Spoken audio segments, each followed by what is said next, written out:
How's it going, guys? How are we all doing? So who we got in chat so far? We've got Linda. Hope I'm pronouncing your name right, mate. Evening. I'm going to wait for a couple of minutes. See who else jumps in. What you doing this evening? What you vaping on? Anything good?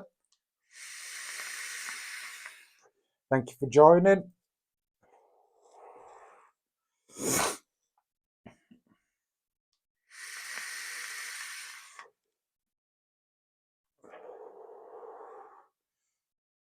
Some people might be avoiding the wait screen and jump in a minute or two, so we'll just wait.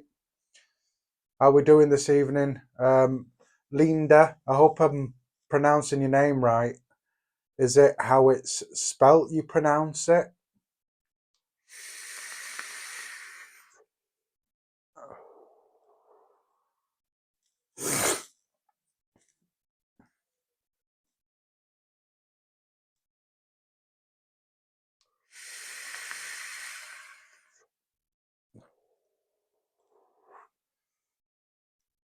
So I'm assuming people will be jumping in and out because I'm not the only live on this evening. So we'll just see, wait a couple of more minutes.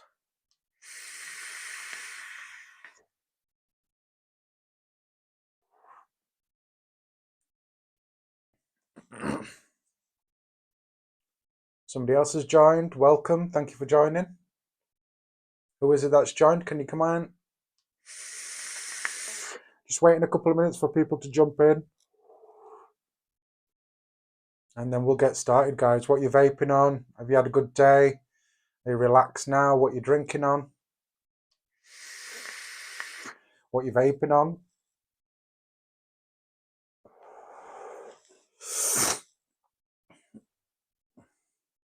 Thanks for joining, the people that have joined.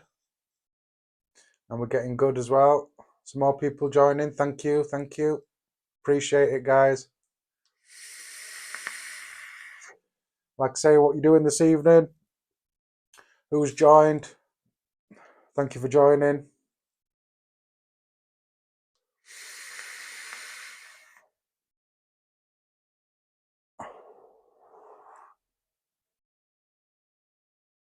So like I say, I'm just waiting a couple of minutes for people to jump in, see who jumps in. Give people a chance to join, just in case you're escaping the hold screen from the start. But thank you all that's joined.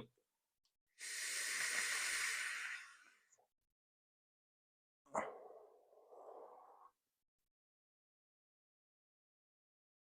there's only one comment at the moment from Linda.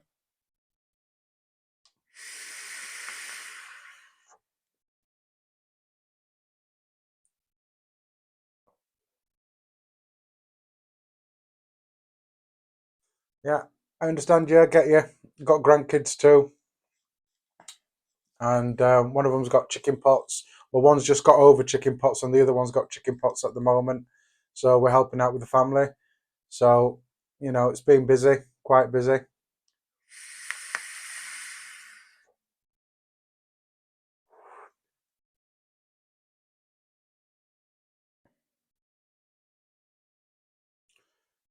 You'll have to forgive me, Linda. You're the one that messaged me on Instagram. If you were, how did your coil build go? Did you attempt it?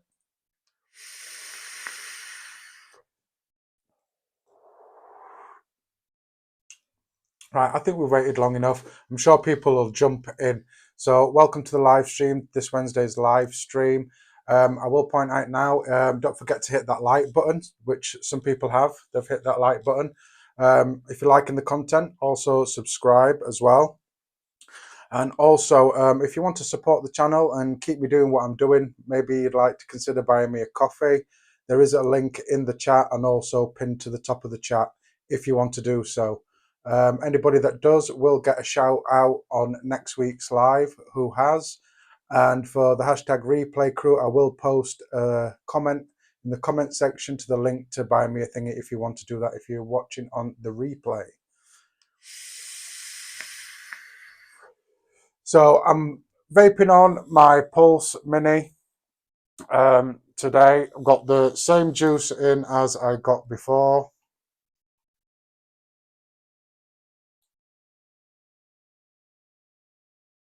Oh, right. Okay. So let me just get that up. So like I say, Pulse Mini.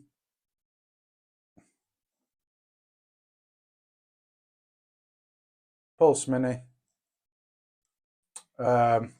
With the Mod Mini bridge in there, and I'm vaping on some Unicorn Milk. It was a Dark Star Labs that did make a return in that one.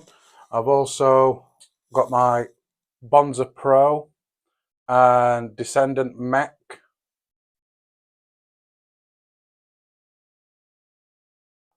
Futuroid, thank you for joining. Snowcap, thank you for joining. Appreciate it. And in that one, I've got some Hey Yuzu, another Dark Starts Labs. This didn't make a return. Come on, camera.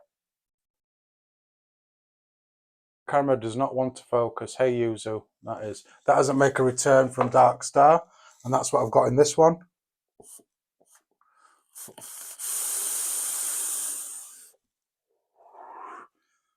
So, what have we got? Asgard Mini, really nice. Stubby and the 3D printed Squonk, yeah. And Nitrous 22. Oh, hopefully I'm wanting to get the Nitrous 22. And this is my Bench Warrior, my Hammer of God. I do have a new RDA. If you follow me on social media, you know that I bought it a present and got the Turing Vortex 30mm in that. And that's what I've got in this. That's what I'm vaping on this one. Nice RDA. And that one's got my G14 classified juice in there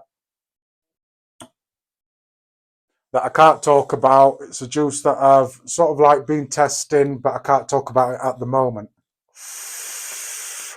And that's what I'm vaping on there. Coil bills that I've got in this one is a braided coil that was inspired by my brother from another mother. Crazy Vaping Ape, if you follow him on Facebook or Instagram, is in that one. This one, I'm still running the single coil reducer in there with two 2.5mm aliens in there, ohming out at a 0.1. And this one, I've got a 4-core alien on this one. I did have a 6 wrap in there, but I didn't like the ramp up time on it. So I did take a wrap off, and it's now hitting, ohmage is bang on 0.1 ohm for both coils. And that's what I've got in that one. So let's have a beer. So if you also follow me on social media, you'll see what I posted about beer that I've got. I've got one here, the other one's in the fridge. So about midway, I will have a little break and go grab my other one, which is the Bertha by Northern Monk, which is my favourite beer at the moment. So I've got that one. I have featured that one in my live streams before.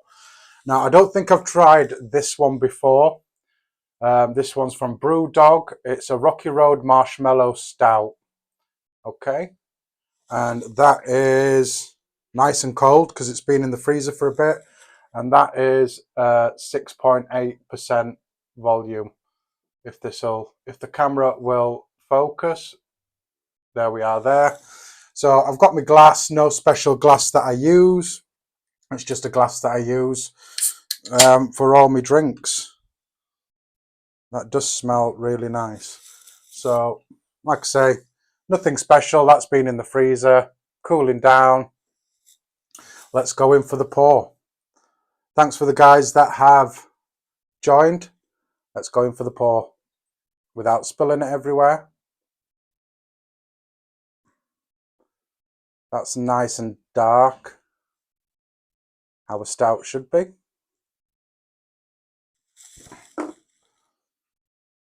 And you can definitely smell the marshmallows in that. So that one I'm going to pair with the Vortex with my G14 classified juice in it. I'm just going to have a sip first and just to taste the stout.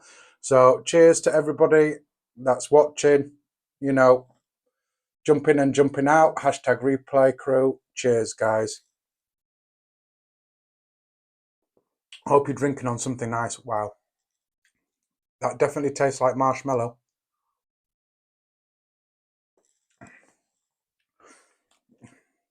So there's definitely plenty of marshmallow in there. I'm not getting much more of like chocolatey vibes and stuff that you do get, or nuttiness that you get from a Rocky Road.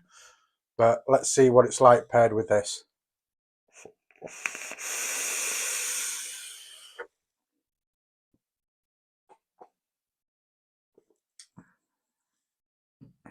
Oh, that's brought out a bit of the chocolatiness from the Rocky Road.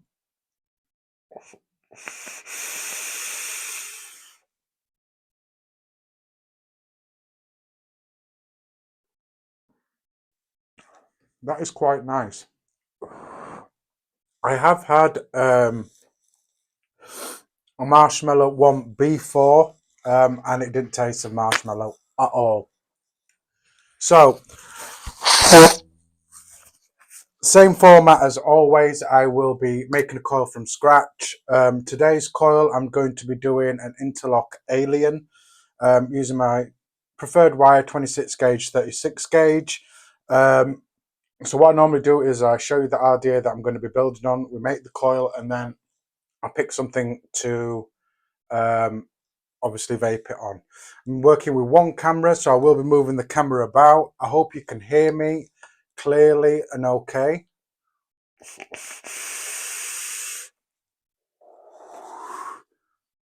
So let's get on with it, guys. Just need to do some adjustments. So I'm going to bring you over here so you can see me. Adjust my camera a bit so you get a better view, and I will bend you down a bit like that so you can see what I am doing, and adjust my chair. So I will bend you down so you can see what I'm doing on my desk like that. Appreciate you guys joining. So today I'm going to be vaping on this. This is the Ocular. I keep all my RTAs and RDAs in these clear pop tubs. Just keeps them clean and dust free while they're on my shelf. So the Ocular by Twisted Messes and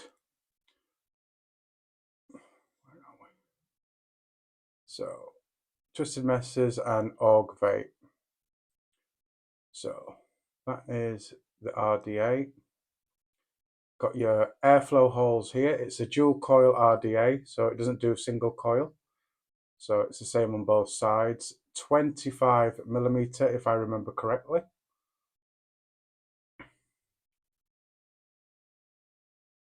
Pin protruding enough to use on a hybrid mech mod. So that's underneath it, some engraving in there. And then you've got a screw there for your negative post, and obviously your pin for your positive post.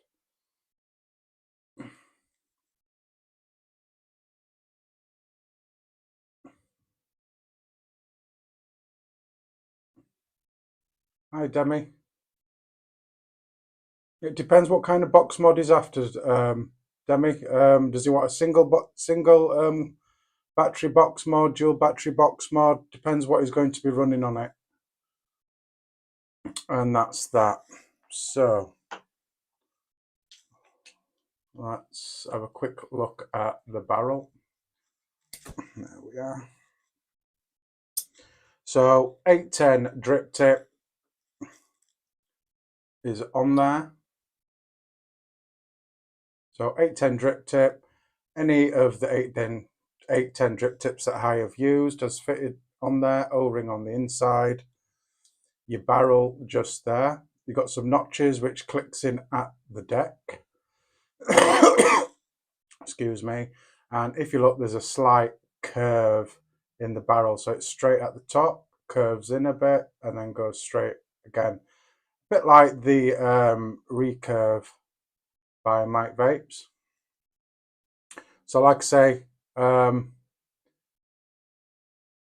actually, looking at that, you can do a single coil actually, I think, because that bit's bigger than the other one. So I'm assuming you can do dual coil. I've never done a dual coil, a single coil, sorry, with this RDA. So I've always done dual coils. So pop that back on there. It's very warm, so my hands are a bit sweaty. So they're both open there, or more or less open there. Let me get that properly so it's parallel. There we are. So it's open on both sides and 510 drip tip. That is snug, but the O-rings are dry on there. So the deck, nice and simple. 2-post design with some big holes in, so you can put some crazy builds on there. O-rings a bit chewed up. I've had problems with the O-rings on this. I've had to take the bottom one off because it is very tight. So in the box you do get your normal spares and stuff, and I think a squonk pin. I've never used this in a squonk pin. You got some tabs on there that correspond with the inside of your barrel. So just there. So if you, depending on how you have your airflow, you can always position your barrel in front of your coils. So obviously both coils share the same post. So this one is your negative post, which you can take out just there with that flathead screw. And then obviously with the insulator is your positive post. And at the top you've got some beefy nuts there, or Phillips heads there, or straight, just there. And they open all right by hand. So like I say, you can fit some crazy builds in there. So that's the RDA. So like I say, I'm going to do an interlock alien using my preferred wire, which is 26 gauge and 36 gauge. Like I say, it's a bit warm. It started to get warmer more in the evening here where I am. So it is a bit thingy, my hands are a bit sweaty. But anyway, cheers guys. So let me get set up like I normally do. I've got this little table just here that I've shortened the legs on, just so I've got an eye view of what I am doing. So I'm not down here, it's in my line of view. So I use this Daedalus Pro drill that I used to use with a core holder from the Handy Coil Factory. If you've got a cordless drill, then that's fine. Use that as long as it's got forward and backwards and it's adjustable speed also. So I use this clamp just to keep it clamped down. Most places you can get them, Tool Station, Screwfix, and also last time I looked, Lidl did 2 strong pairs for about a £5. So if they still do them, you can get them there. But that's just so my drill does not move and I've got good tension on it. Swivel, nothing special. I've just got a bench clamp just here with a block of wood fastened into it with a hook and 2 swivels. Now these did come with that Daedalus Pro kit. These are ball bearing swivels. Obviously can't get this kit no more, so you can get these online on eBay or a fishing tackle shop. Make sure you get the ball bearing ones.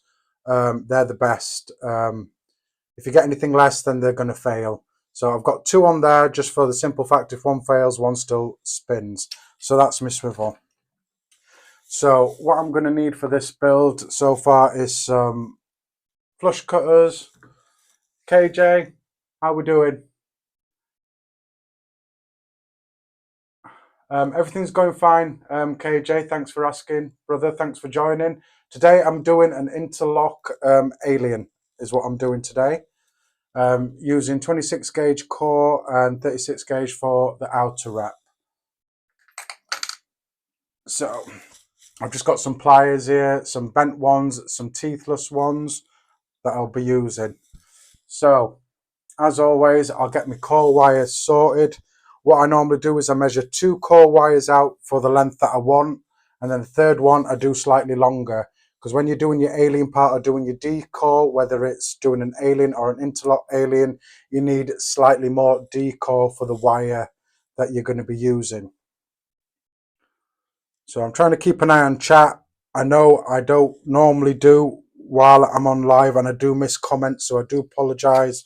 So I'm just trying to keep an eye on chat as well. Like I say, don't forget to hit that subscribe button and smash that like button. As you can see from my banner at the bottom, I do have a buy me a coffee link if you wish to do so. It's not mandatory, but it will help me keep me behind the camera. So grab it at the end. NI80 wire is very thin, not thin, it's a very soft wire, so you should be able to just give it a little tug. When you feel a bit of resistance, just let go and your wire is nice and straight. So for this, I like to have extra for my chuck and obviously for my swivel. So I'm going to be cutting off 30 centimeters, 300 millimeters. So I'm going to do 2 of them. So that's the first one. Second one, exactly the same. Just grab the end, pull some wire out and give it a tug. Oh, what are you building? Spin up some dual core aliens yourself. Go on, lad.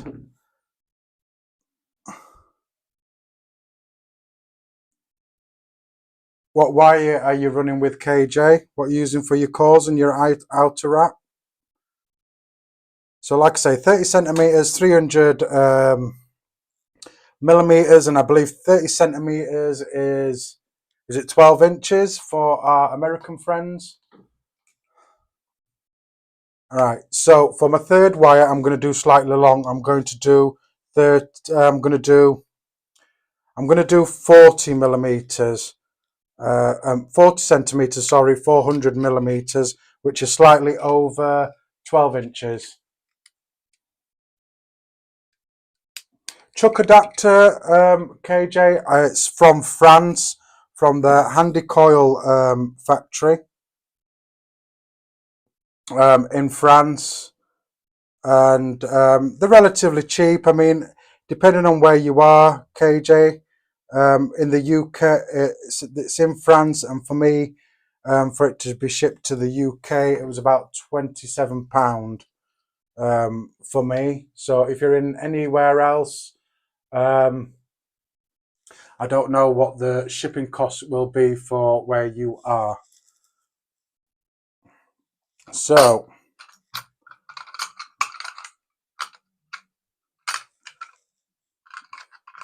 26 gauge and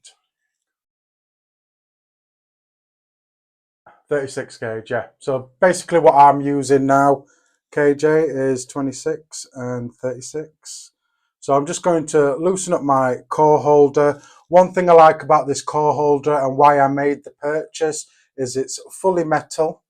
Okay, it's very sturdy, and then obviously on the inside you've got teeth going that way, so it grabs onto your wire extremely well. I will need these binoculars because I am blind.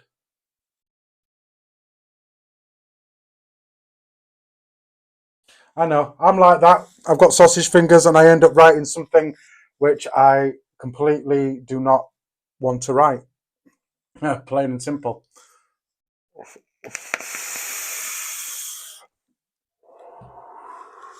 So my third piece, I've got 40. Now the reason why I've got 40 because you need slightly more decore than what you need for your final wire, and I also like to have extra obviously for my chuck and my swivel without dropping stuff. So I use these just so I can get a closer look of what I'm doing. check the consistency of stuff, and obviously with my wrapping as well. I like to, there's a little divot in the center, so it'll keep your wire nice and center. So if I can do it without messing it up. So it's got a little divot in the center, just rest the wire in that and then lock that in nice and tight. So this end I'm going to put in my swivel. So I'm just going to bring my swivel over close enough. Like I say, I have done extra wire just for stuff like this, putting it in my chuck and also my swivel. I'm putting an L shape in the end here. Just here, I've got an L in there just to put through my swivel.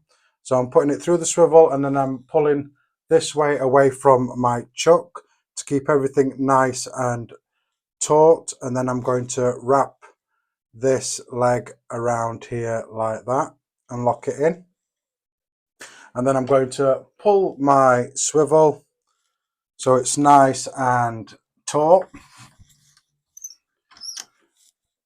and the resistance on the wire, you don't want it too much but you don't want it so it's floppy as well. Like I say, Handy Coil Factory, KJ, just give it a Google and you should be fine. You should find it. So I want it like that. I want a bit of resistance in there. I'm going to make sure that my swivels are moving, which they are. They're moving not free as I want them to be.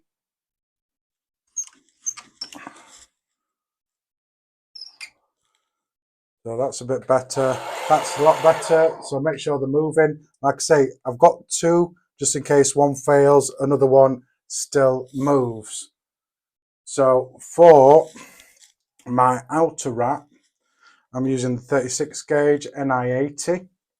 Now, when you're doing your decor part, this is where it gets a bit different.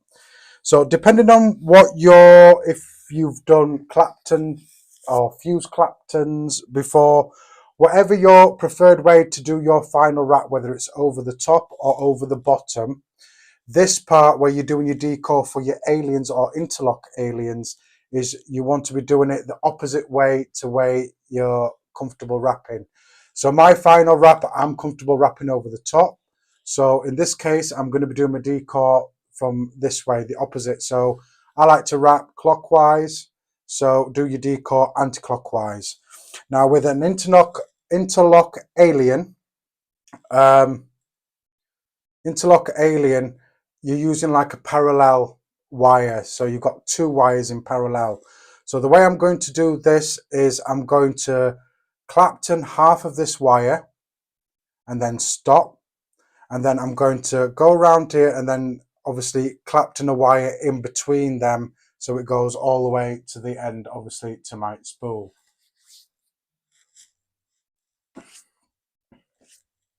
You're welcome, KJ, my brother.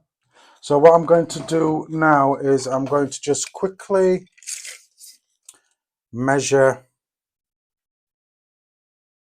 what I've got here, which is 14 inches. So I want to do my first bit of Clapton up to 7 inches, which is about there, which I will check halfway going down my halfway down my wire. Now normally, which I keep forgetting to doing, is I normally put an L in this so there's an L sticking out of there, which I haven't done this time, which isn't a problem. I'll just use this nut on the top. So what I'm going to do now is I'm just going to move these wires out of the way so I don't snag them, they stay nice and straight. And then I'll get you in close so you can obviously see what I'm doing as I'm doing it. Now I did have problems with my camera last week, so I'm hoping I don't get no problems this week and everything focuses the way I want it to focus. So let me lock this in here, give it a click, There we are. So there we are. So give it a click. There we are. And then move away slowly. So that's locked in there like that. So, like I say, you want to be doing it the opposite way to your final wrap. So let me load the wire in there. And then, like I say, I wear these binoculars so I can just get a close-up of what I'm doing and check the consistency, obviously, of what I'm doing. So I'm just going to put it underneath because I want it underneath. I'm just going to wrap this around this nut a couple of times just to help me lock it in. Then what I'm going to do is I'm just going to do a few wraps just to lock it in, like so. So I'm hoping you can see what I'm doing. So like a normal Clapton, like you would do, 90-degree angle, I'm not going to be holding my spool extremely tight. I want the core to be able to move, and also I want it to be able to move when I'm putting Clapton in that second wire in between. Thanks, KJ. I try. Last week my camera wasn't playing ball, so I'm gonna get this off. Hopefully my microphone does its job and dims out this. So I'm not holding my spool very tight, keeping it at a 90-degree angle. If you go wrong at this point and go back on yourself, don't panic. This is the part of the build you can reverse on yourself. Just take the wraps off, reverse your drill, take them off, and then reverse your drill back and then slowly wrap them. And then once you get past that weird bit, just send it and then keep going on. So like I say, I like to check here so I can check the consistency, make sure I'm not going back on myself. Wraps are consistent. I'm not holding my spool wire, like I say, too tight. I'm holding it loose. And like I say, I'm just going to send it. And then I'm going to do that so you can see what I'm doing.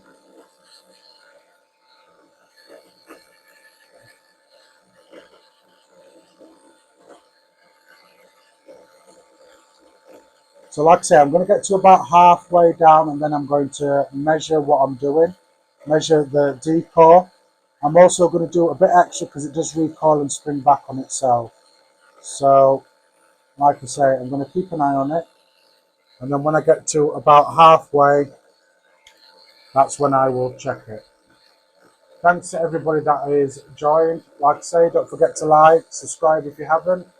If you want to support the channel, I do have a Buy Me a Coffee link pinned to the top of the comments. So if you'd like to support the channel and buy me a coffee, there is a link there. If not, that's cool. That's not a problem at all. Just enjoy the live stream, guys. I appreciate you all. And like I said at the beginning, for the hashtag replay crew, I will put a link in the comments after the stream. So as you can see, I'm slightly going off and behind the comments.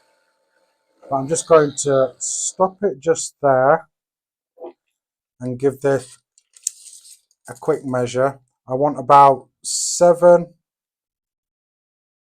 inches, which I'm more or less about there, but I'm going to do a couple of more wraps because like I say, it does recoil on itself. It'll go back a bit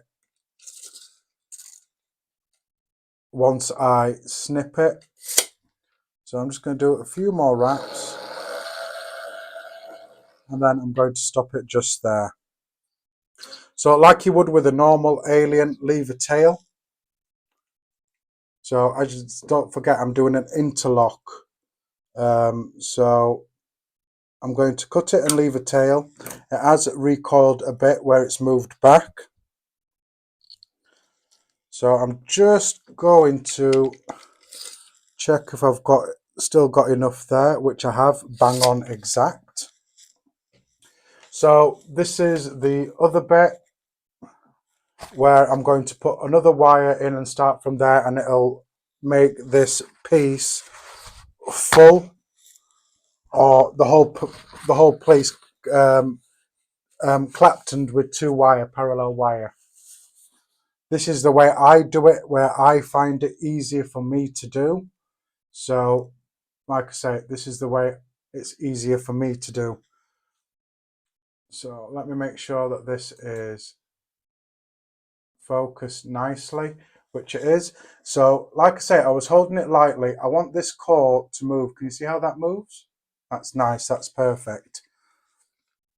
So I'm just going to go in for, like I say, it's got really warm this evening and I'm sweating. So yeah, that's good. So what I'm going to do is I'm just going to pull a bit just so I can make a little gap in the wire just there for me to put my second wire in it. Now you're doing it exactly the same way, you're not changing direction or anything. You're clapping in the wire parallel with it the same way you're doing it.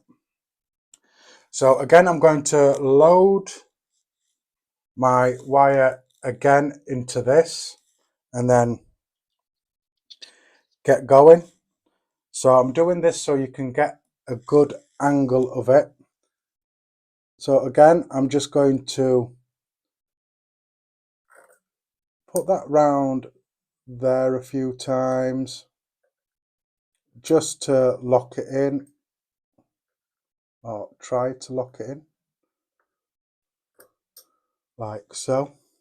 So I want to rest the wire in between that first wire like that, hopefully. Now I'm going to spin it once by hand. Right, so that has not worked for me. So it is a lot easier. It is a lot easier when I put that L that sticks out. So let me do a bigger piece and I'll go the opposite way.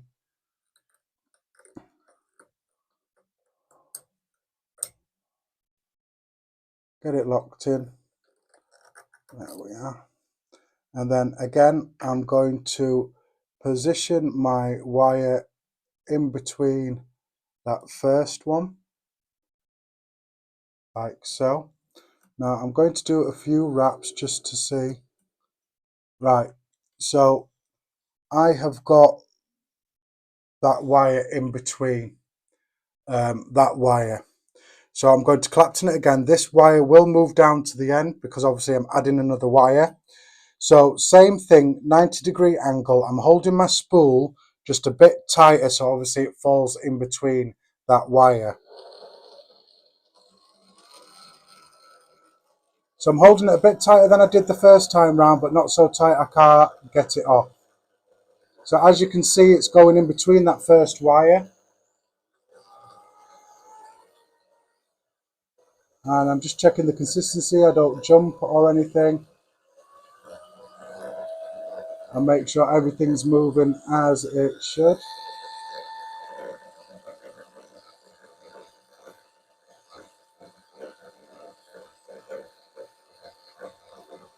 So I am just going to slow down there so just so I can adjust this camera angle so you can see what I'm doing. And obviously you can see, you'll see that wire over here move down. So I'm going to start off slow again just to get my groove on. And then I'm just going to send it, keeping an eye that I'm not jumping any wire. I'm still going in between that wire, which I am.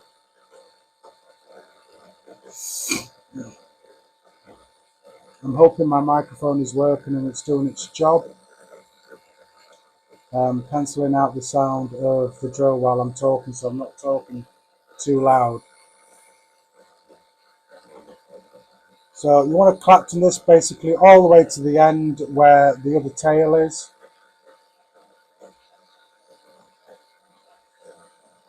And this is on full speed of what this drill will do, which is perfect for me. And probably as you can see on camera, I am sweating like I don't know what. It suddenly got warm here in the evening, here in the UK. And we're expecting another heat wave as well.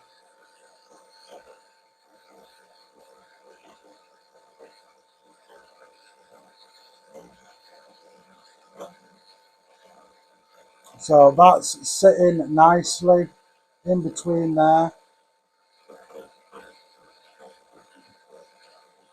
And I'm getting near to the tail on the other end, which is working out nice for me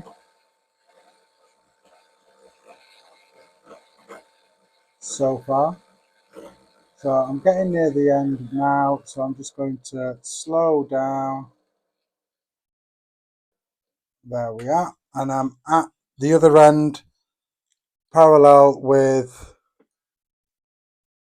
the other tail on this side, if I can get the right tool. And then I'm going to snip that and leave a tail on as well. There. So I hope that wasn't too complicated and you understood that. If you have any questions, feel free to answer. Ask and I'll answer. Feel free to answer. Hope everybody is enjoying the live at the moment. Appreciate it. Let's have a cool drink. So cheers, guys.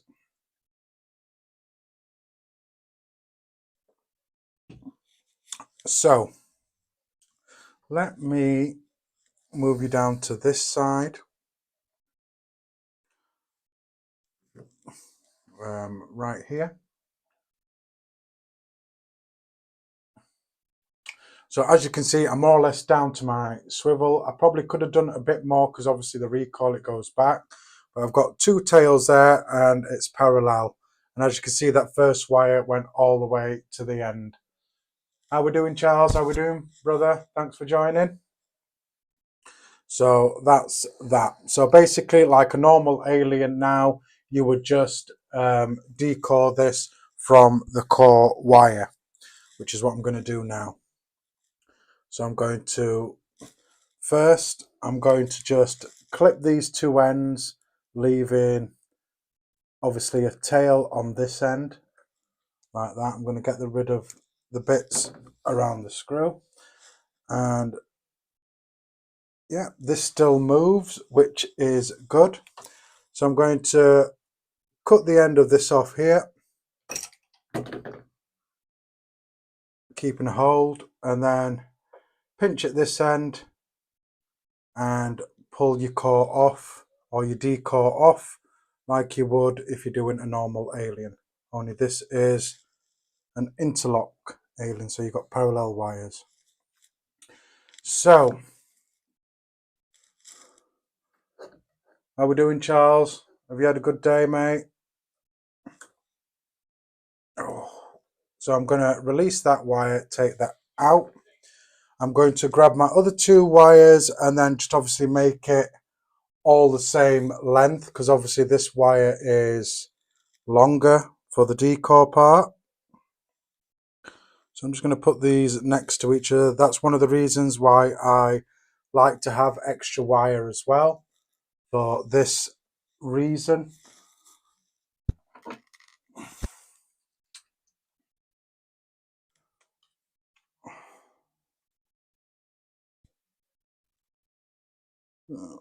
Make sure all of them are even and straight. And then I'm going to do the same here. I'm going to cut them all to make them evening and flush. So that's gone somewhere. I don't know where. So I'm going to line these up next to each other and then pop them in my chuck of my drill. So I'm just going to open this up. I'm going to lean the middle wire in the center and lock that down, making sure it's nice and tight and nothing's going to move out. So I'm doing this a little bit different to the way I normally do my aliens. I normally have a core holder on there, which I will be using, but to make it, if you watch my other streams, I have problems with the wire collapsing. So Normally you'd use Lego, it's really good, but I've got some key rings, so you can use key rings as well if you can't get Lego or a proper core holder or something like that. Just go to your local hardware store and buy some small key rings to use. So like I said, I'm still going to use my core holder, but that's going to be in the middle of my primary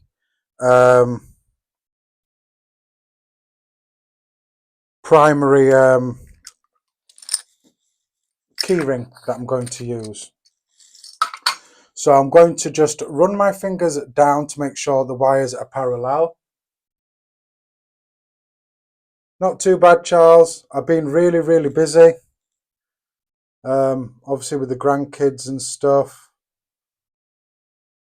As you already know, little one has got chicken pox and the other one has just got over chicken pox. So same again with the end of this, I'm making sure that it's all parallel and even, sitting next to each other like so. I'm going to stick a nail in. Like I say, I like to have extra wire just for that reason. Make sure it's nice and taut. Pulling away from the drill chuck and towards the angle of your swivel. So same again, I'm going to make sure that they're all parallel. So I'll run my finger down it just again to make sure that I lock it in parallel as well. So I'm pulling away, keeping it nice and taut, pulling towards my swivel. I'm going to take that and then wrap this round here like that, making sure that is all parallel. And then I'm going to tighten up my vice that's holding my swivel. There's a nice bit of leeway in that. Always make sure when you're tightening up stuff that your swivels move, which they do.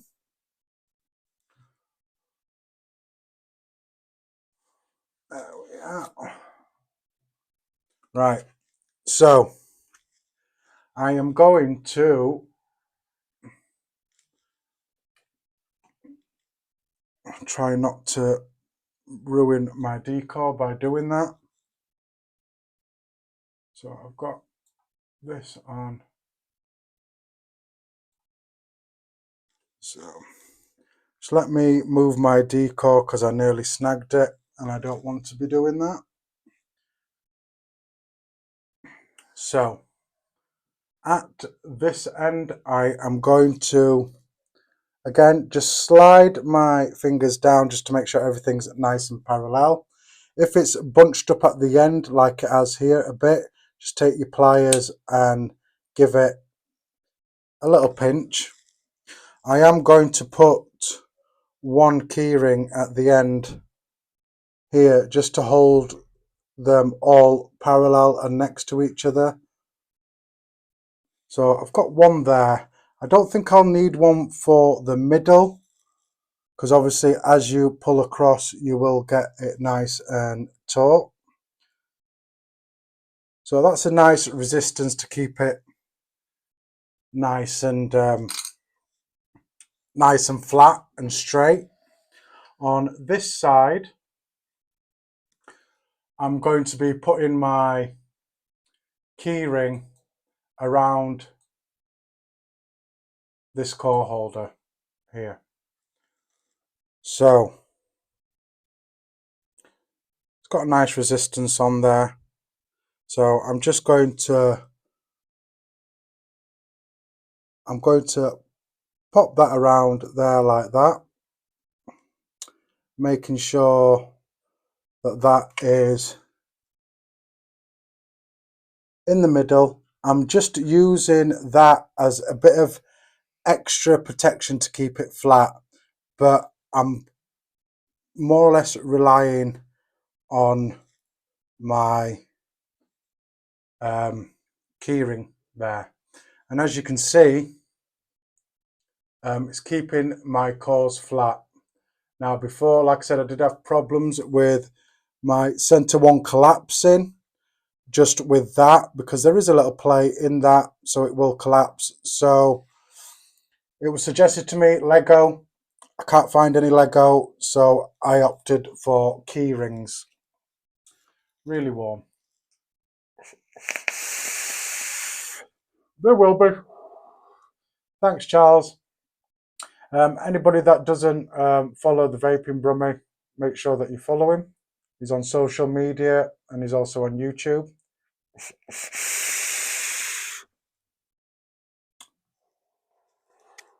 Got to admit that Vortex 30 isn't a bad RDA.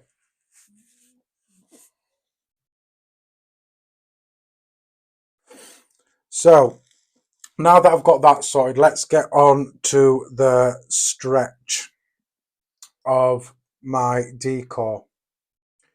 Now I'll put you up this way so you can see what I'm doing as I'm doing it, how I'm doing it, like that.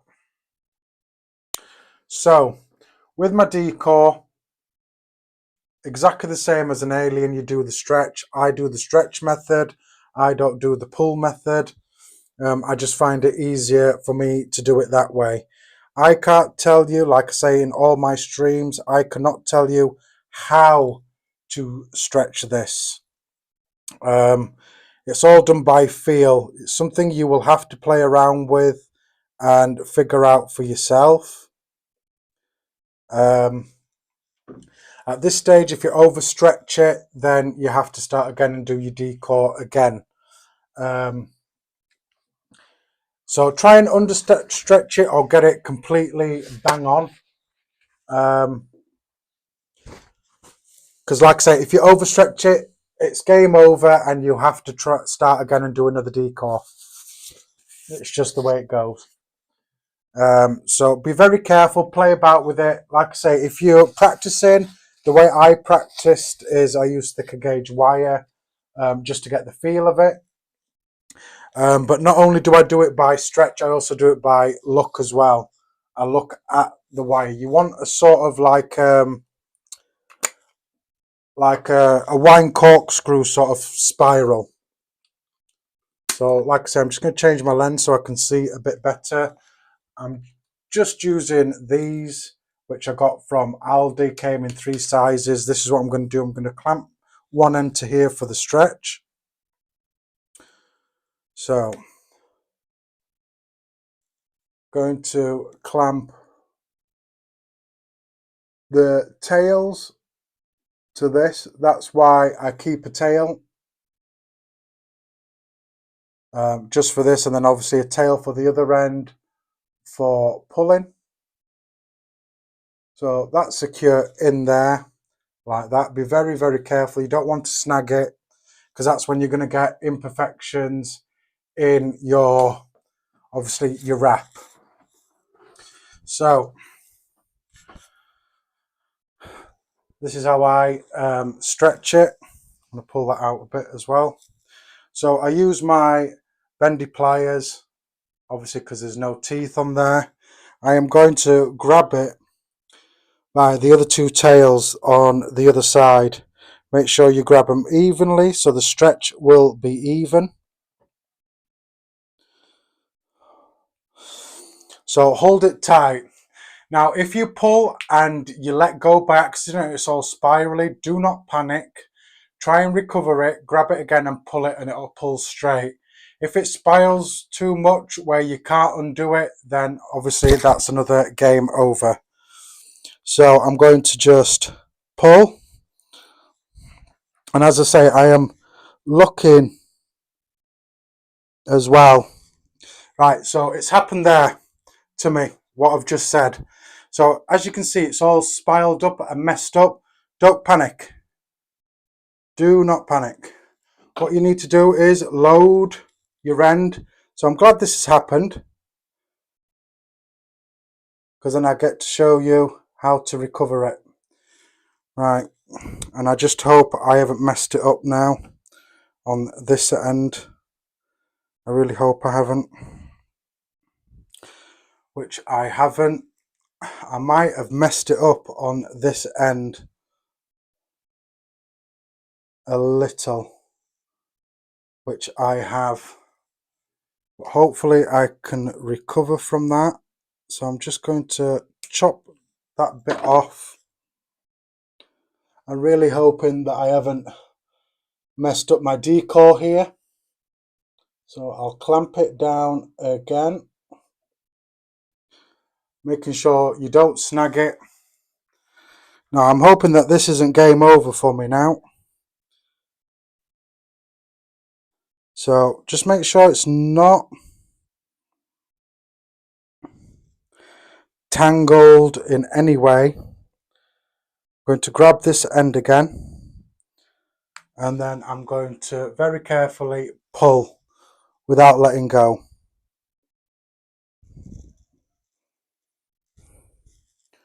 So I'm going to pull it about there. Hopefully I haven't messed up my decal wire and have to start again. That'd be a good start, wouldn't it, to the stream? So as you can see now, with that extra pull, the wire is straight. So I'm going to just move this so I don't snag it. Hopefully I haven't messed up, obviously, the part where I'm going to be wrapping, because as I pulled, the wire sort of like overlapped a bit. So I'm hoping it's not game over for me, otherwise I will have to start again. Extremely warm. Let's have another drink. Cheers, guys.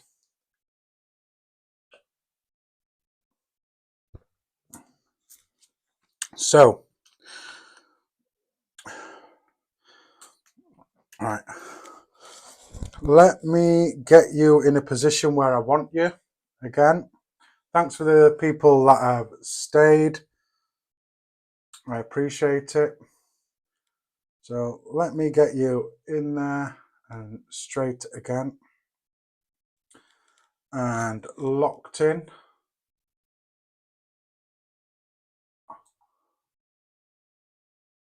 Which is perfect, just the way I want it.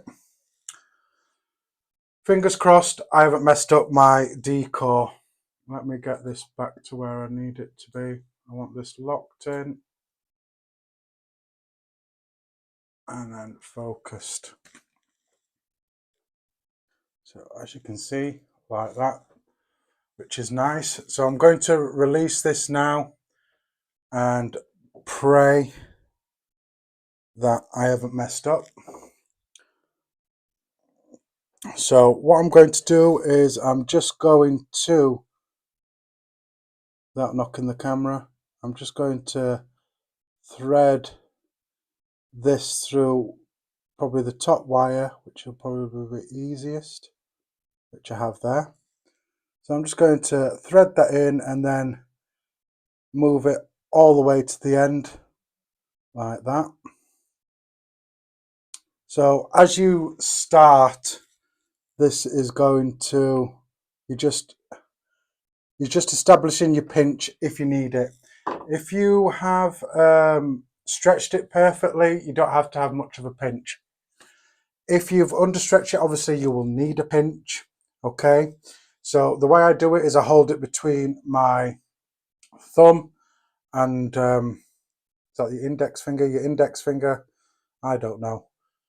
So hold it in between there and obviously hold your pressure. If you need more stretch on it, a bit more of a pinch, obviously hold it a bit tighter. If you don't, just hold it slack and let it run through your thingy. Now, some people will tell you if you need to apply a bit more pressure for the pinch, just twist your hand like that. Now, I don't do it that way because I find when I do it that way where I'm too loose and I just increase the tension a bit by twisting my finger, my wire that's feeding up to it spirals out and gets all knotted. So I don't do it that way no more. So make sure your drill is in the opposite direction.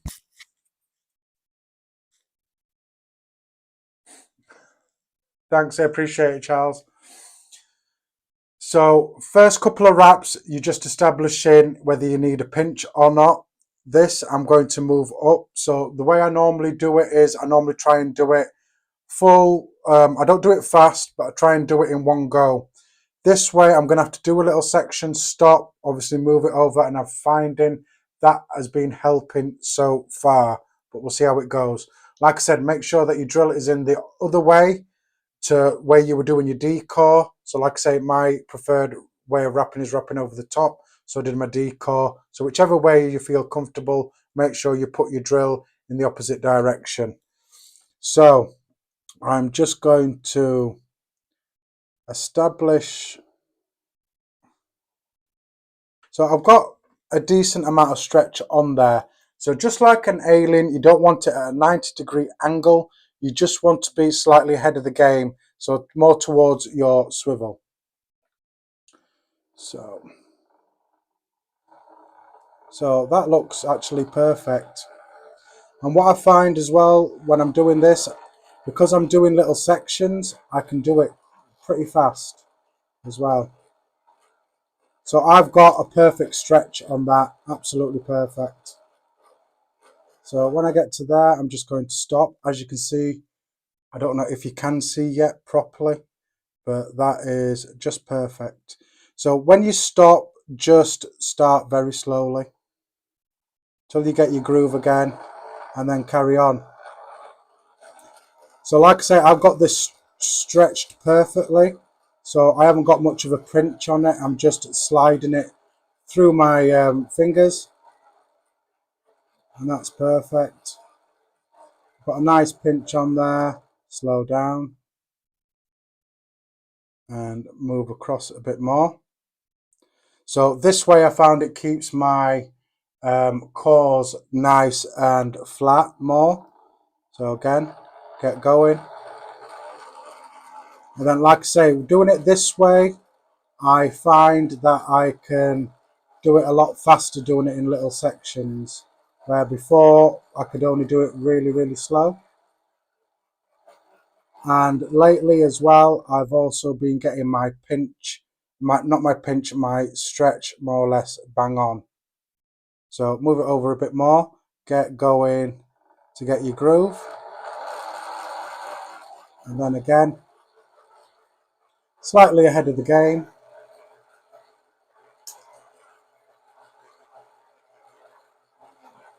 So I know you haven't probably noticed, but my key ring on the other side of my swivel has fallen off. So move over a bit more. So I'm going to just move you like that, just a bit so you can see what I'm doing. So again, just do it slowly, get going, and once you get your groove, get going. And like I say, doing it this way, I find I can do it a lot faster. But saying that as well, I've been getting my pinch, not my pinch, my stretch, more or less bang on. So again, I'm just going to stop there and move this over a bit. That's a bit too much, so I'll move it back a bit. Get my groove again by going slow, get my wraps right, and then obviously starting off again. And as you can see, compared to my previous streams, this is going a lot quicker than what I would normally go. So that bit of extra help with this keyring and obviously this guide that I'm using is helping quite a lot. So I'm going to get my groove going on again. And like I say, I can do it pretty quick. And then I'm obviously not having the middle wire collapse on me. So again, stop. I'm going to move my thingy over a bit, get going again.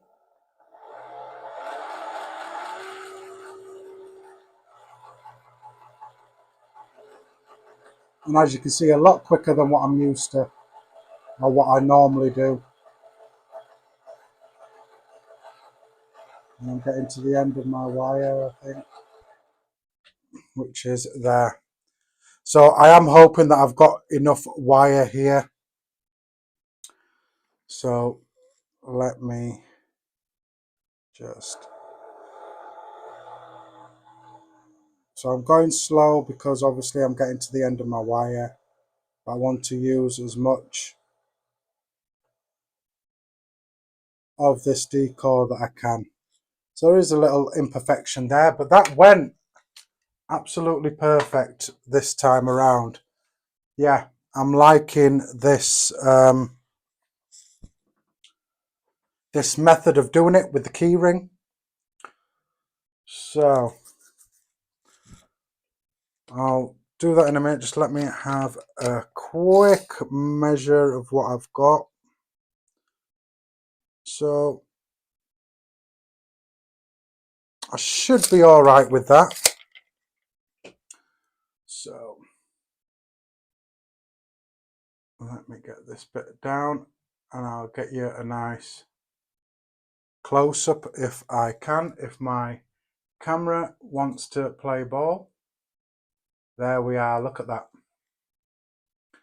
Will it work if I come in a bit closer and a bit more down? A bit more down. There we are. There we are. So that is beautiful. A lot better than my previous stream. So that's an interlock alien, which is nice and consistent all the way from the chuck all the way down to my finishing point, which is here. And then obviously at the end I did mess up slightly just there. But yeah, I am very happy with that. That is perfect.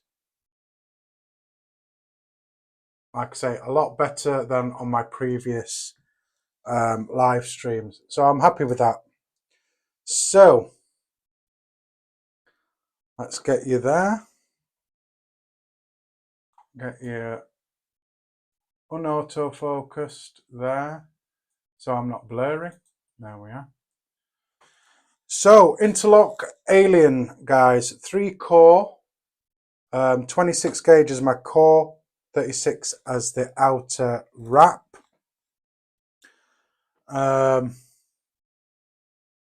Just standard really. Sorry, I'm looking for tissues. Hope everybody's enjoying stuff as they're going. Like I said, don't forget to hit that like button and to subscribe, not to subscribe, to subscribe.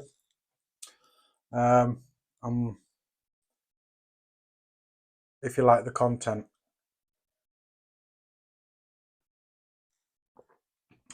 So yeah. So a bit of the Bonza Pro.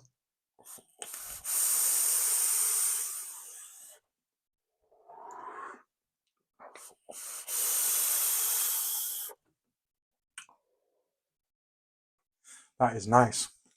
So let's get this cut off. So I'm going to cut it there. I'm going to take that off because I don't want to lose these bits. So I'll just pop them there. I'm going to cut that as close as I can to the edge. Like that.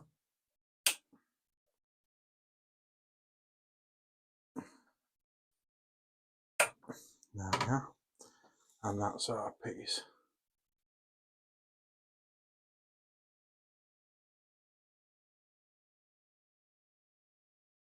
Come on, camera. There we are.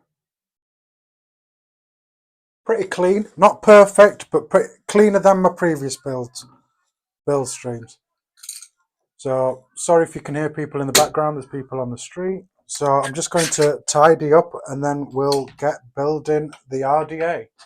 So thanks to everybody that has stuck around. I do appreciate it, as always.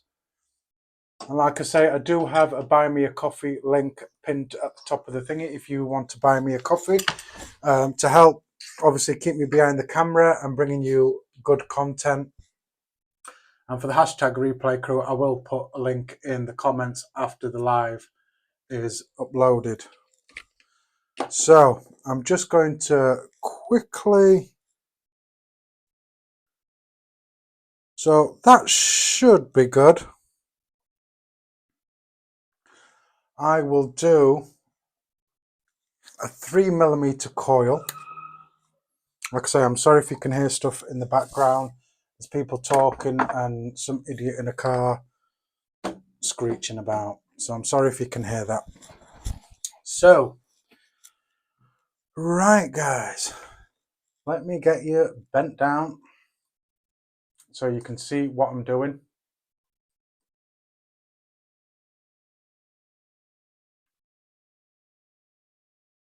There we are.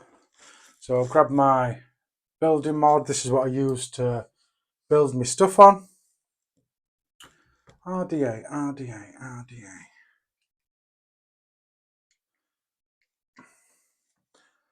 So I'm going to put my RDA on like that.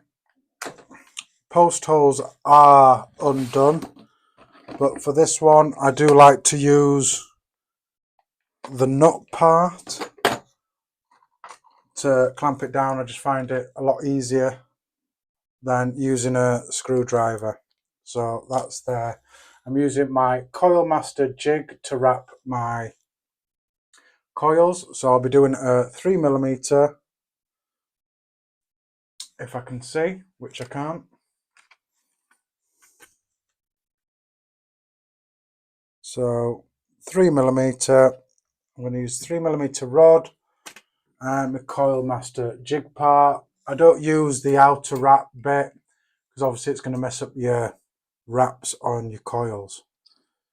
So I want about 5 wraps for each coil, dual coil.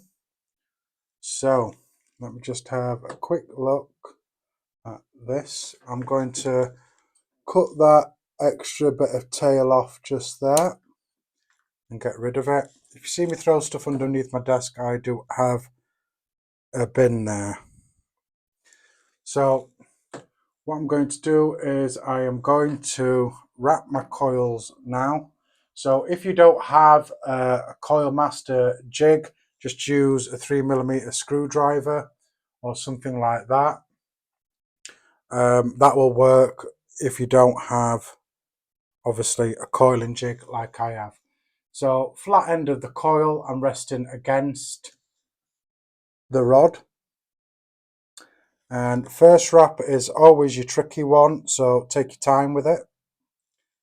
So 1, 2, 3, 4, and 5. So in some cases, if I don't have enough wire, I'll just start from this end, which I am going to do in case I need slightly longer legs. So I'm going to start from this end. I mean, to be fair, I should be good, but I'm not going to risk it for a biscuit. So I'm just going to pull this leg slightly just to make it a bit longer. And then just make that wrap parallel with that. So again, I'm going to do it from the opposite side. I'm not going to cut it off. So opposite side, I'm going to press it against the rod. First wrap is always the tricky one. So make sure it's nice and tight. Wrap 2, wrap 3, wrap 4, and wrap 5. So I did have plenty on there. Now I have pulled the wraps a bit, so I'm just going to pull that off half a wrap. Make sure that's straight, just to give me a bit of wire to play with. There we are. There we are. So there are my 2 coils there. I'm just going to clip it in the center. Sorry, I don't mean to be out of camera, but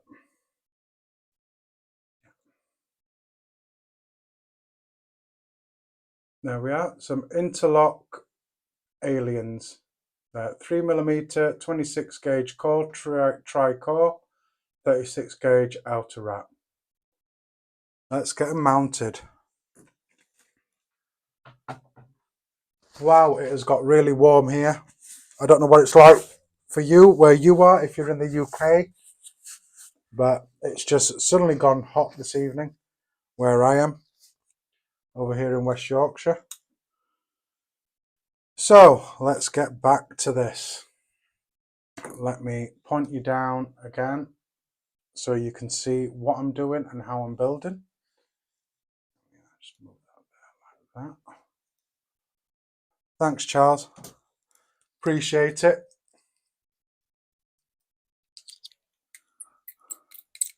And appreciate everybody that's obviously stayed with the stream as well. So what I'm going to do is I'm just going to roughly measure, because with this, when you mount your coils, obviously your legs are going to be down at the bottom and you want to elevate your coils. So you want it a bit more longer than what you would think you need it. Obviously for that stretch and pull up. If this would play ball, which it isn't. Just let me pull that a bit parallel. And I'm just going to roughly measure it, which I think should be all right. About there should be all right. So I'm just going to cut that, obviously like that, as a rough guide. Now I'm gonna get my coil cutting guide and just have a look at what my length is. So it's quite a big length, bigger than what this is. So I'm going to use this as a guideline. So it can be a bit tricky because obviously you are sharing the post for each of your legs of your coils. So I'm just going to cut that flush with that. Sorry, I'm going to cut that flush with that. Watch your eyes. And same with that one, I'm just going to cut it flush with that leg. Watch your eyes. There we are. And that should be good. Now you need to obviously mount these together.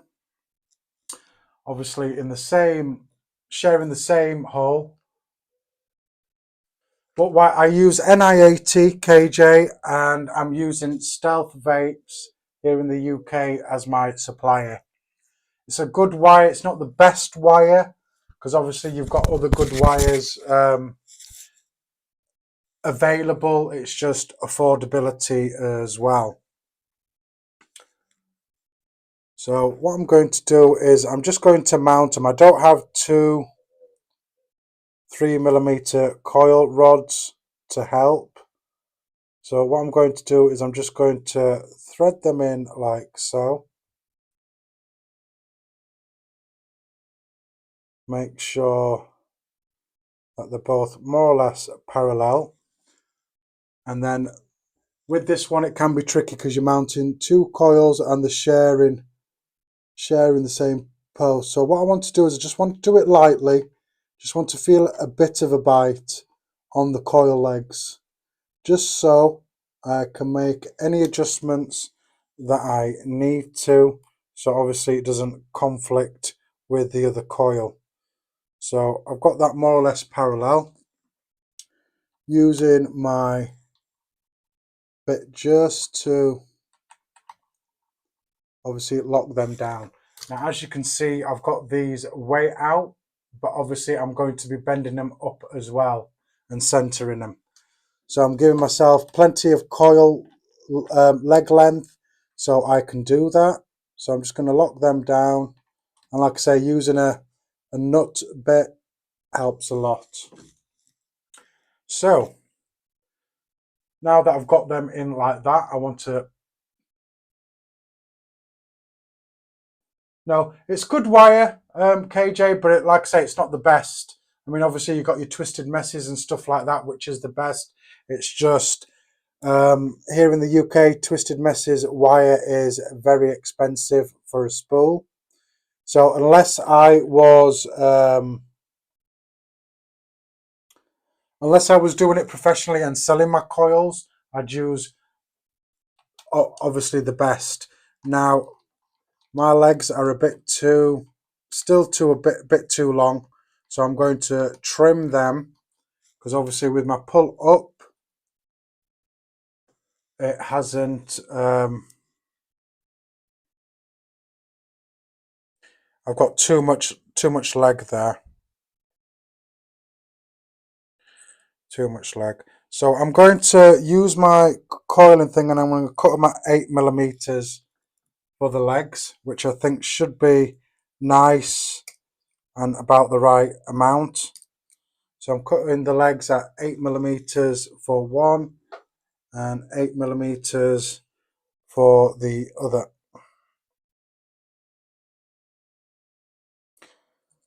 So like I say, if you don't have one of these coil cutting guides or a coily tool, just do it by eye. There's no harm in doing it by eye. You just might have a bit more trimming and stuff to do.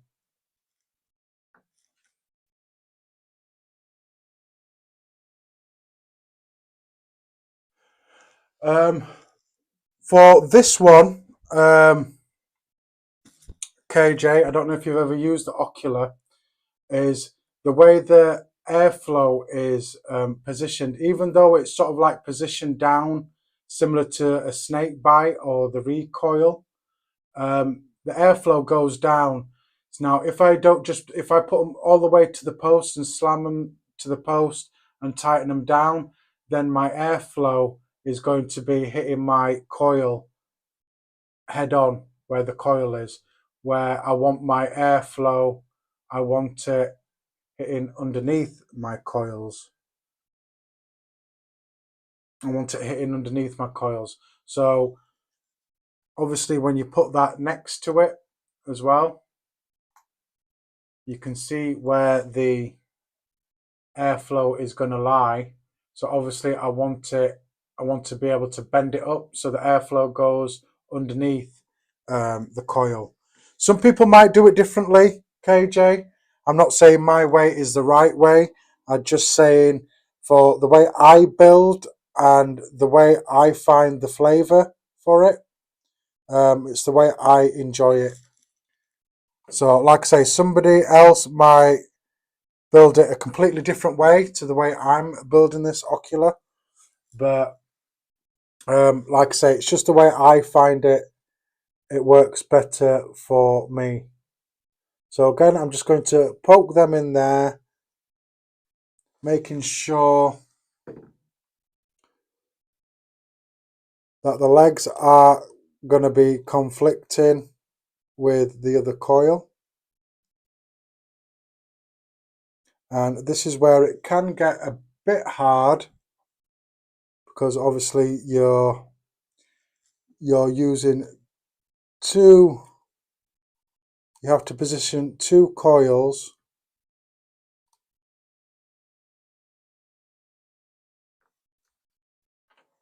using the same post. So I'm just going to get it so it's biting a bit, so it's holding them but I can still move them a bit.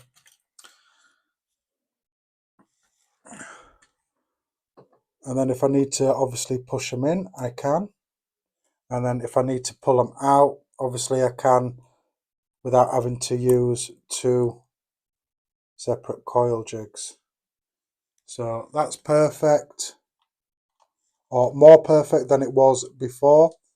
So I'm going to just tighten them down nicely. I'm not over tightening them. I'm just doing it so it's got a nice bite to it.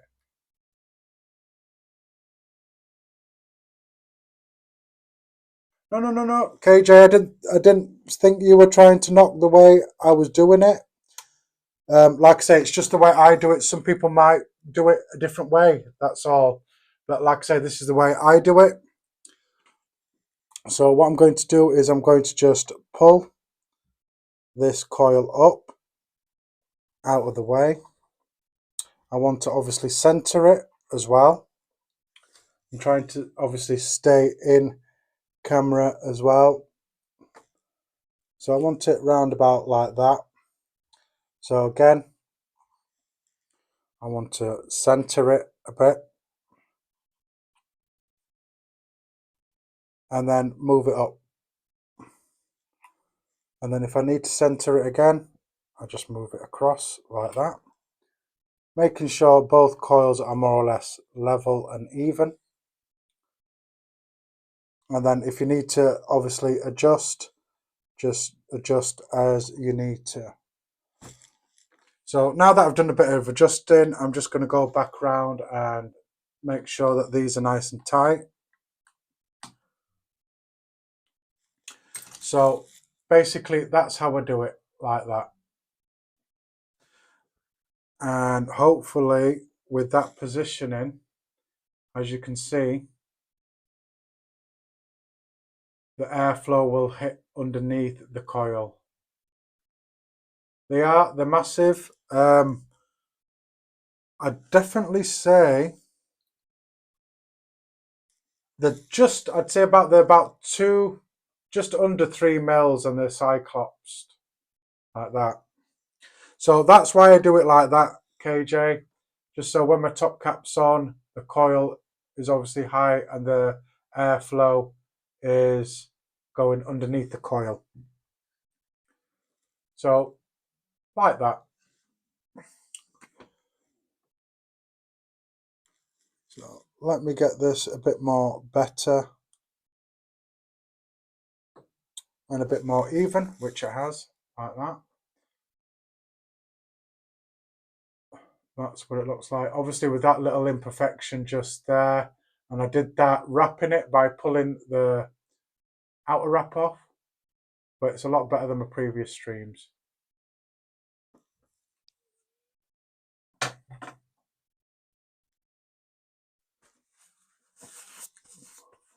I'd say they are about 3mm. It's just that I can't get my 3mm rod in it.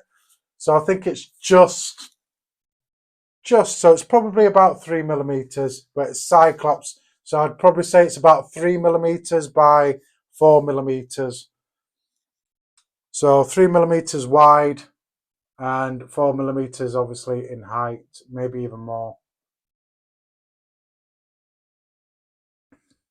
So let's get this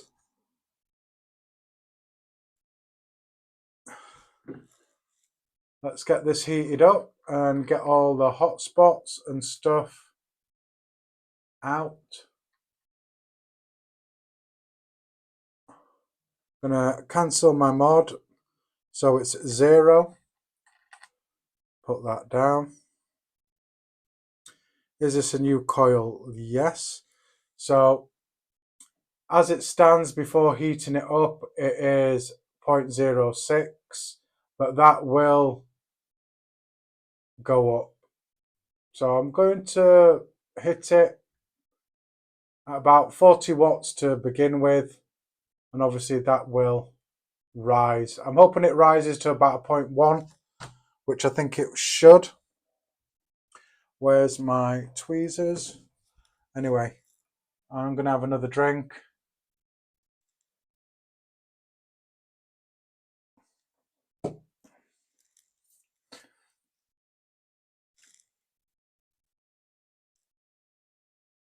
Yeah.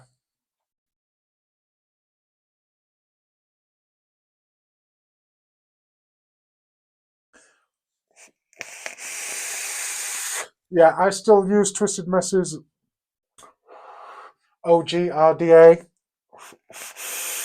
I do want to eventually get my hands on a TM24, but I did like this ocular that he made with Vape more, so that got priority of me getting one. So let's introduce some heat to this. So I'm doing it about 40 watts to begin with. Let's get some heat into it. Strumming.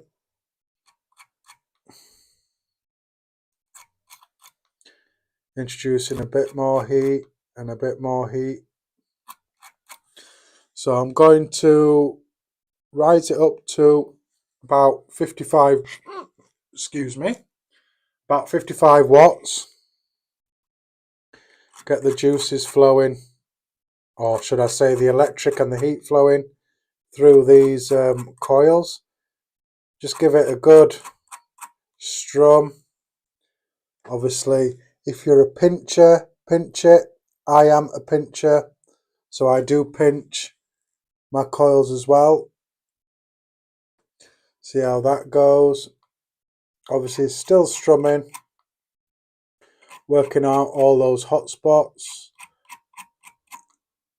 Or if you're not familiar with what I am talking about by hot spots, it's just little lightning bolts that you see in your coil when you're heating it up. Because what you want, I'm giving it a bit of a stretch as well, because what you want is you want your coils heating up from the inside to the outside.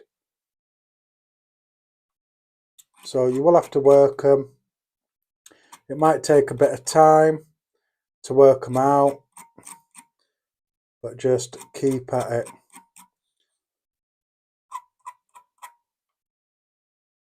And then what eventually will happen, trying to keep in camera here so you can see me. Going to give it another bit of a stretch like that, and as you can see, it's starting to heat up a bit better. There we are, like that. And as you can see, the more or less all of them are out, and that is nice. So they're heating up nice. So what I'm going to do is I'm going to give them a couple of minutes to obviously cool down. I'm going to have a quick break. I'm going to go grab me other beer and have a quick toilet break. So I'm just going to put up a hold screen for a couple of minutes. So I'll be back in a couple of minutes. Give time for them to cool down, and I'll go get my other beer because I'm at the end of this. So cheers again, guys.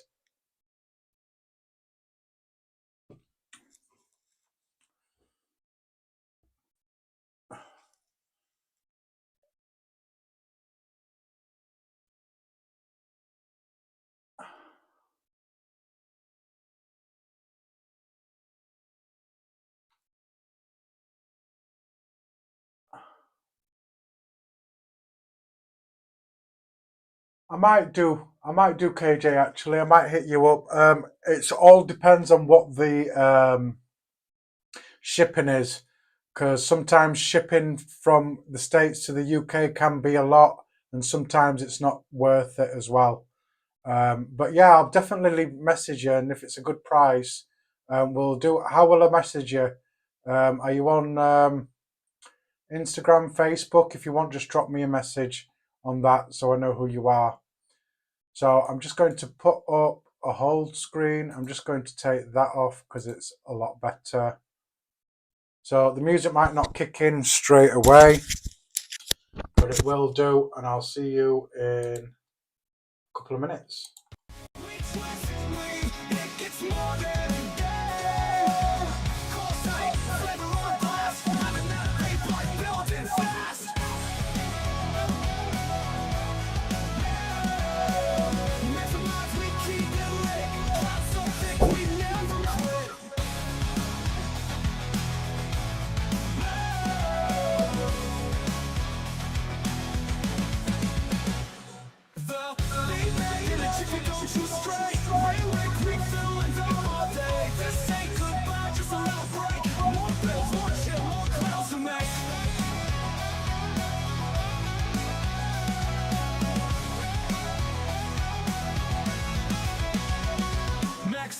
Nights we keep it lit, clouds so thick we never quit. Beat back in a jiffy, don't shoot straight. Win-win, refill the thing all day. This ain't goodbye, just a little break. More bills, more chill, more clouds to make.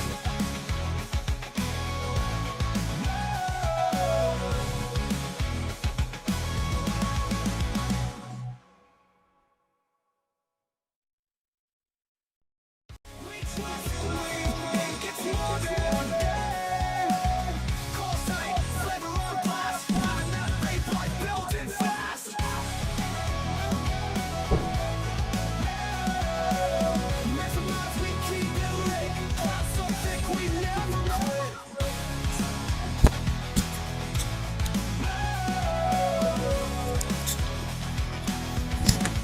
I'm back, guys.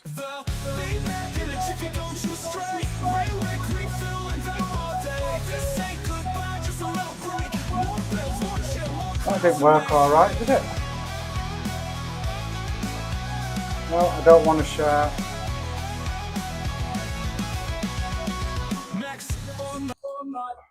That's better. Thanks for staying, guys. I have got my chat back up. Right, let's carry on. I do have my second beer, which is this one here. I have featured it before. It's Bertha, and it's my favourite stout at the moment. So this is at 8.4% volume, and I'll crack that open once I've got the build complete.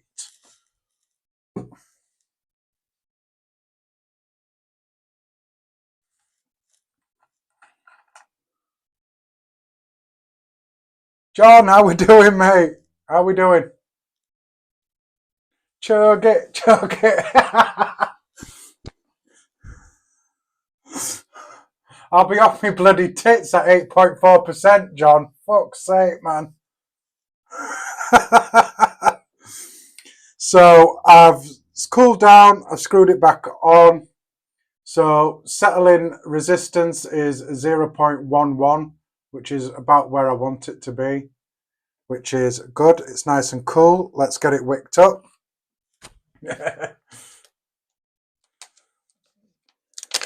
Oh, come on, Charles. Don't be like, oh, ooh, chocolate cake stout. Don't knock it until you tried it, mate. If you like chocolate cake and you like stouts, you will like it.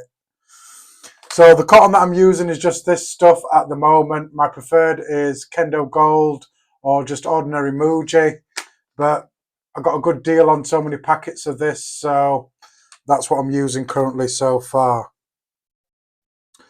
So I'm just getting a nice piece that will obviously fit through the coils. We'll definitely need my binoculars. And roll the end like so, and then pop it through the coil. So I want a nice bit of resistance on there, which is just perfect for what I want. Let's get another piece out here. So grabbed another piece just there, which I think is a little bit too much, so I'll thin that off a bit. There we are. This is nice and fluffy. It's not the best cotton, but I've used a lot, and just my preferred is Kendo or just normal Muji cotton. I do use Firebolt cotton as well. I can rate that cotton as well. That's a nice cotton, and that's got a nice resistance to it. A bit too less resistance. So I'm going to put that piece that I just took off, and I'm going to put it back on there. So get rid of the stragglers just there.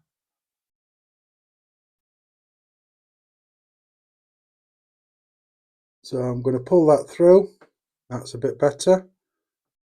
So got a nice bit of resistance on both of them just there. Sorry if you're one of these that don't like waste of cotton, but it is what it is. So I'm going to thin this out a little bit. Obviously my coils are high, so I want help with that capillary action. So I'm just going to thin it out slightly, not too much. I'm just sort of like getting all the little knots and stuff out of the cotton. I get me trusty small scissors. So I'm just going to cut it about, oops, I'm going to cut it about there, just to begin with. I want to check, obviously, the length. Juice well is not too deep, but it's not too shallow as well. So I'm going to chop a little bit more off there. Obviously, chop less off so you can chop more off. If you chop too much off, obviously you can't stick it back on. So I'm just going to swoop that fluffy duffy cotton into the well like that. And that's perfect lengthwise. Now you're going to have stragglers because it's extra fluffy. So like I say, if you're new at making coils, just stick with it. It's an art that has to be perfected, that I'm still perfecting after going on 12 years now. So that's one side in. So I want to roughly do about the same chop action this side.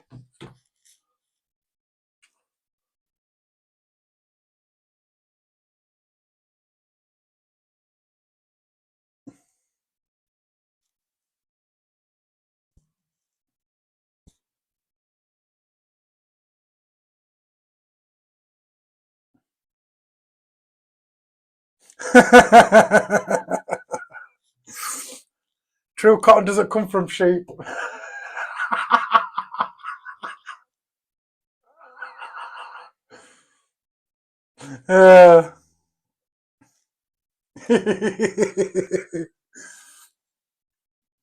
Right, again, with this one, I'm going to swoop this in. Like I say, you want to keep it nice and fluffy, because obviously you want your juice to wick nicely. And pop that in there. That works. Obviously, leaving gaps underneath your coils for airflow. I know it looks a bit shabby now, but once I get it juiced up, I will be able to get it done. So that's it all wicked up. And like I say, with a bit of juice, I'll be able to sort that out. So let's get it juiced up now. Because I am vaping because I'm going to be drinking that Bertha, my favourite juice for that, which I found out last week, was the peanut butter juice that I have in my drawer. One that I'm testing that I cannot talk about. The only thing I can tell you is it's a dessert and it's got peanut butter in mixed with something else, and it's absolutely delicious. So let's drip and introduce some juice, pulsing the coils as you juice it up. So I'm going to obviously put some juice on there, get some on both sides, hit that fire button just to pulse and draw that juice in to the coil. So let me just put some more juice on there and just show you. It draws that juice in. As you can see, the coil is hot enough.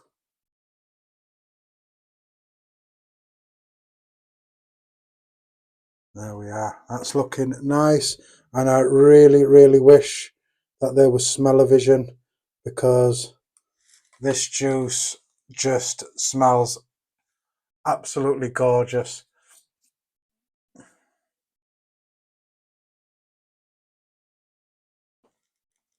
No, it's not PB and jam.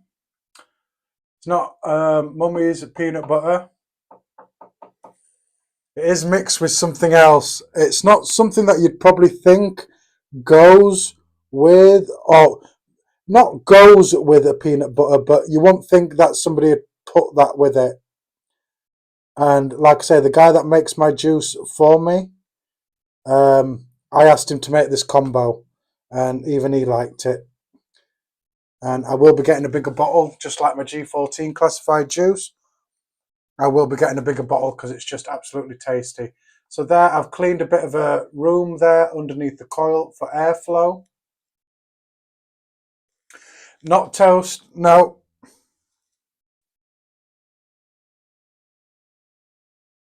Honestly, I don't think you will get it unless I tell you and you try it as well. So we've got some nice vapor there and it's hitting nice. Making sure there's no stragglers that's going to get caught in my top cap. I don't want that. But obviously keeping the cotton nice and fluffy, like that. So the top cap does have a step just inside there, as you can see. There's a little step, and that corresponds with your tabs on your side. So like I say, when you adjust your airflow down, obviously you can position your airflow in front of your coils. But I will be using this fully open.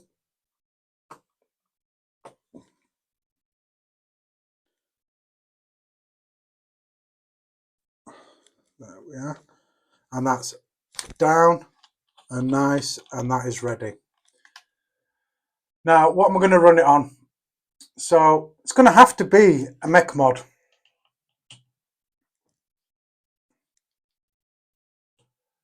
Not marshmallow, no.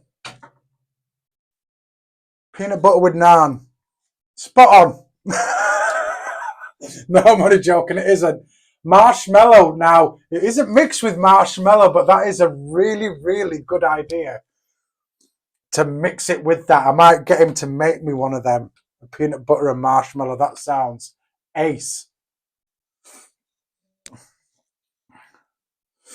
So I'm going to be using a mech mod. So the mech mod I'm going to be using is a clone.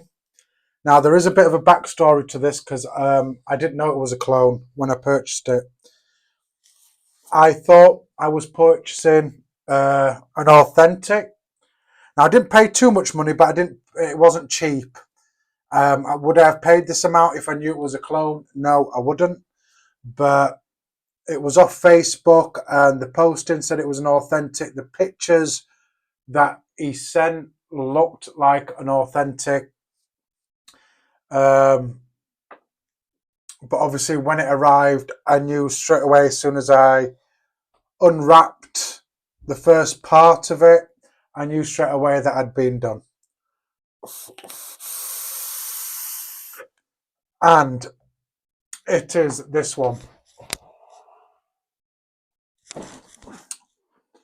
So this, for people who are familiar with this mod, it is a Rogue Paisley mech mod, USA Rogue. And unfortunately, this is a clone. But when I bought it, I thought I was buying an authentic. Now, when I ripped the package off, anybody who owns a Paisley or owns a Rogue mod can tell straight away from the top that that is not authentic. Because the authentic have like a little flat ridge, diagonal ridge that goes all the way around at the top. And the same at the bottom, there's a little ridge, and that's just squared off. Now, is it a bad clone? No, it hasn't. It isn't really a bad clone. It actually performs really, really good. But if I'd have been all right if I'd have known it was a clone, because I probably would have got the price down. But the fact that he told me it was a authentic, he sent me pictures of an authentic. I thought I was getting a pretty good deal. But then once it arrived and I tried messaging him, finding out what the problem was, obviously I was blocked and he disappeared from Facebook. But like I say, it's not a bad clone. I must say that it's quite all right. So it's a hybrid mech mod, so there's no center pin. I will take the button off. So another thing as well is what I checked as well, is I knew obviously it wasn't authentic because of those bezels, but also the switch. So I did clean this up today. I clean up all my mech mods. Can you see there straight away with the switch? Now that is a metal spring. Now the OG Paisley, or the authentic Paisley, came with a medical grade polyfiber spring, which was basically plastic, and it was red. So I checked that, it wasn't. But apart from that, obviously it is a clone. Everything seems to be nice and fine and dandy. and it works really well. It's just that I thought I was getting an authentic inside of the tube. Obviously I've cleaned it nice and clean, and the threads, very important, keep those threads clean. So like I say, this is a hybrid mech mod, so you need to make sure that your RTA or RDA that you're using has a protruding 510. Don't use a sub-ohm tank on a hybrid mech mod. Don't do it. Just don't do it. If you don't take anything else out of this live stream, take that with you. Do not put a sub-ohm tank on a hybrid. So what you need to do is, let me just pull this up for you to explain for those who don't understand. So obviously the image on the left, the RD on the left, you do not use on a hybrid mech mod. The center pin, like on the right, is not protruding from the stainless steel threads. So you will get a hard short using a hybrid mech mod, which is straight bottom of ATI to battery connection. If you're using a hybrid mech mod, you want to be using one that's like on the right with the copper pin protruding from the stainless steel threads. That is perfectly safe on a hybrid. And that's same with the RTAs. Don't use a sub-ohm tank on it because the center pin floats, and you're just going to have to, you're going to have problems. Don't use a hybrid mech mod on, don't use a sub-ohm tank on a hybrid mech mod. So Charles, Vaping Brummy, I use the Mod Maker polishing jig, which you attach to your drill. I have actually still got it attached to my drill, which is basically that piece there. That you obviously 510 thread there that you screw your end of your mech mod on. It also has another piece that you can screw on there to put your RDAs on and polish them up. Now they're basically for copper ones, but I obviously polish all my RDAs. I'll use it, but I use a Mod Maker one, which you can find on Mod Maker. There is other ones about, so you're looking at about £10–15, and it does a great job. It's come up really nice and clean. And obviously the top, make sure you clean your threads as well, obviously on your switch as well if you've got threads. So if you're using a hybrid mech mod, I advise you to screw your RDA on first. So let me just show you really quickly. So this RDA does have a protruding center pin. Come on, a protruding center pin. So that is safe on this. So I'm going to screw my atomizer on, or my RDA onto the top first, which I think goes pretty well with this setup. So use proper high drain batteries. Don't be skimping on your batteries. Use proper batteries. I do have a Molicel P28 in this with an ODB booby wrap. This is a mashup booby wrap with all the girls on there, similar to my mat that I've been building on. There's all 4 of them on there. Use high drain batteries. Don't skimp on your batteries when using mech mods. Okay, so this does have, like the OG, it does have vent holes at the top just there, and it has 4 of them going all the way around the mech mod. So I'm going to be putting my battery in positive side up. If your vent holes are at the bottom of your mech, obviously put your positive at the bottom, because obviously when it vents out the positive. And with a mech mod, it doesn't matter which way you have your battery, whether it's positive facing up or positive facing down, and that's just on a single battery mech mod.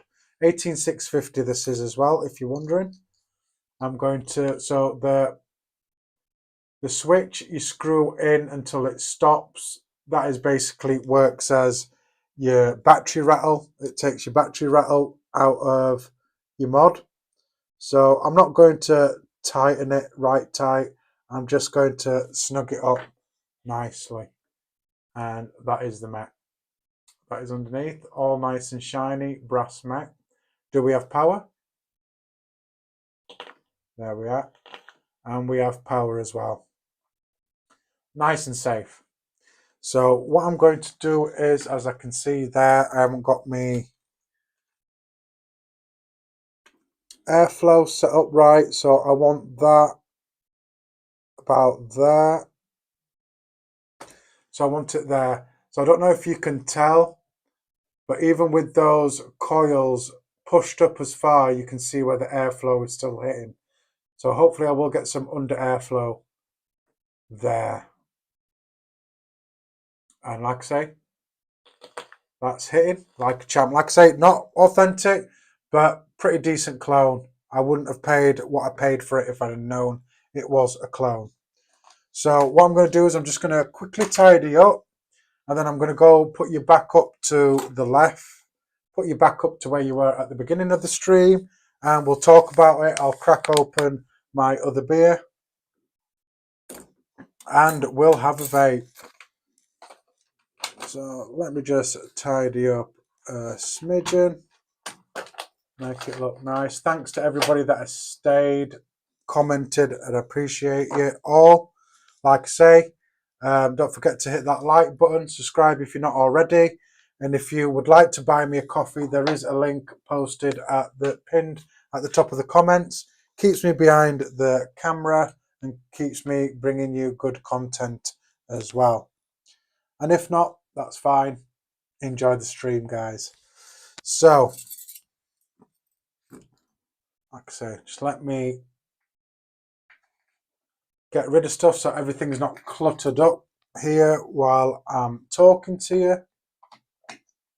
It's the only time a builder's bench will be clean, or mine is clean, is on my live streams, because during the week it is absolutely horrendous, because I'm testing stuff, I'm playing around with stuff, I'm playing around with builds, trying to learn new builds. But as you can see, I keep to more or less 3 builds, which is Aliens, Interlock, and Staggered Fuse Claptons, because they're mostly the popular ones that people do vape.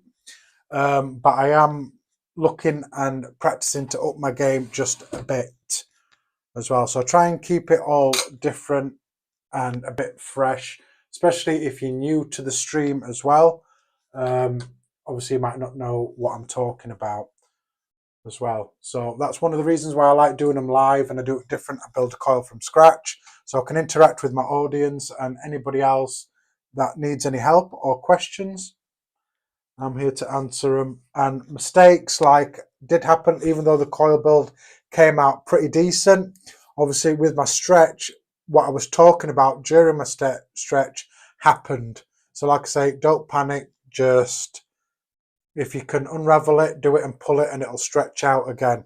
So in a way, I'm glad that happened, because then you got to see how I sorted it out. So I'm going to readjust you guys and we'll get vaping and talking. So I'm going to move you back up to here, like so.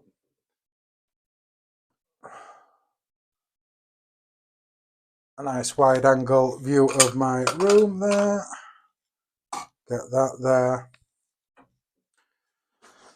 And let me move this chair.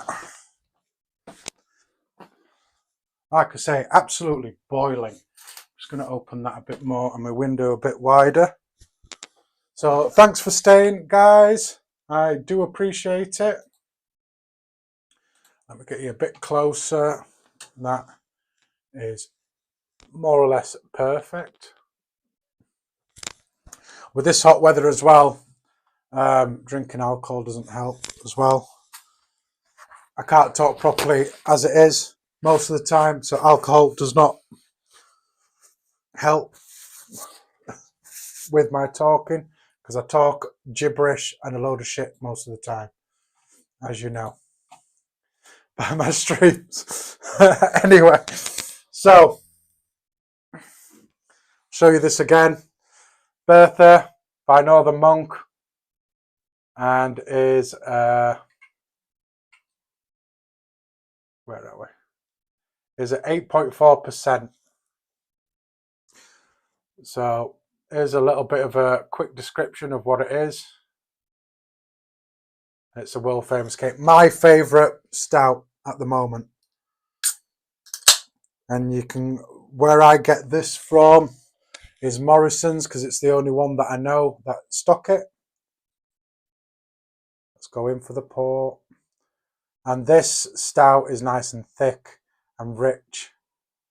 And when I say it tastes exactly like that, it tastes exactly like that.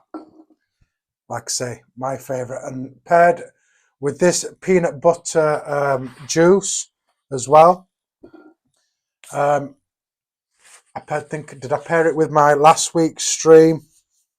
I paired it with. Paired with the peanut butter juice and that drink, just it goes with that, and it tastes like Reese's peanut butter cups with the juice and the drink together. So yeah, so I'm a MechMod person. If you don't already know, it's my go-to device, and got the Ocular on there, and it's still today a very nice, decent RDA. It's about 6 years old, so it's not on the wide scale of being retro, but the way I see it, 5 years and above, or if 10 or 15 other RDAs or RTAs have come out after that one, which it has. So yeah, Ocular, interlock, aliens, 3mm diameter, 5 wraps, 0.11 ohms for a dual coil. And it does look nice on this. I did like it because I thought it matched with the, obviously the brass and the black. And that is hitting nice. And I wish you had smell-o-vision because I just got a burst of peanut butter. So let's have a 2. Now, every week, for some reason, when I get to this part of the stream and I have a 2, I cough. So let's see if it happens this week. Let's have a 2. Thanks, guys, for staying and dipping in and dipping out.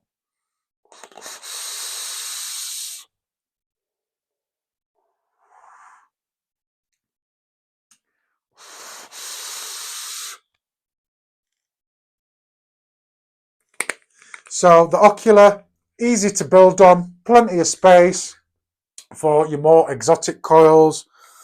810 drip tip, nice and wide, so you can just dump your juice straight in the center like that. And hitting hard. So I've never had the chance to use an authentic. Some of my clones that I do have, I have had a chance to use an authentic, or friends had an authentic. So I've got nothing to compare this with, but it doesn't seem bad for a clone. But well, like I say, it is what it is. You know, I got scammed, you know, and there was nothing I could do about it. That's why you got to be careful sometimes. Anyway, let's pair this.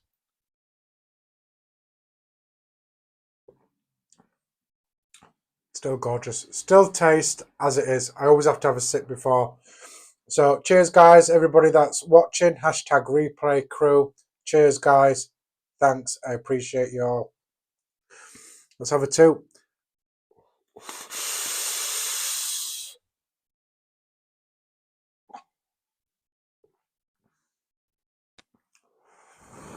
Said it last week, I'll say it again. This juice goes with that drink. And I've got the airflow wide open as well.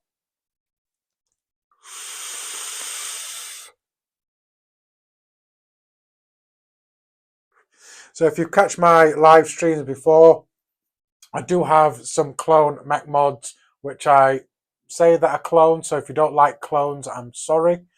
But back when I were vaping, I started to vape about 11, 12 years ago. Mech mods and RDAs were expensive, and they were inaccessible once they had the run of the amount that they were doing. So what I'm going to do is I'm going to shut off one of the airflows. I'm going to adjust my barrel so my airflow is in front of my coil. So I've got 2 holes open, 1 closed off, same on both sides.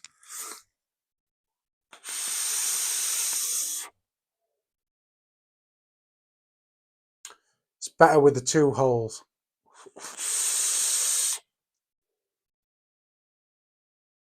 That flavour just elevated with me turning that off. So, butterscotch custard. Who's that made by, Charles?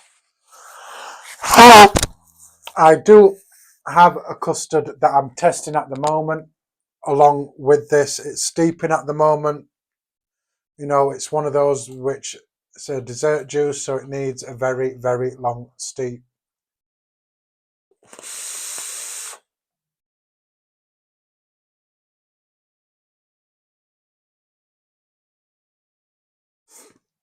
Come on, vaping Brummy Charles. We want to know which butterscotch custard you're using, what the make is.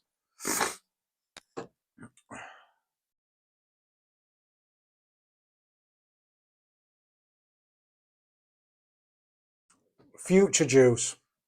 Never used them. If you know me really, really well, I'm picky with my juices. I'm too picky. That's why the guy that makes my juice, once I tried his juice, I've said, right, you're the guy that makes my juice for me from now on. Other than him, I do use Dark Star juice.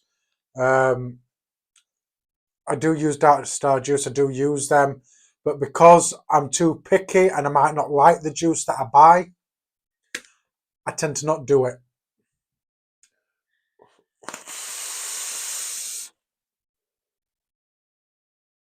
So yeah, the mod's kicking. It's kicking ass.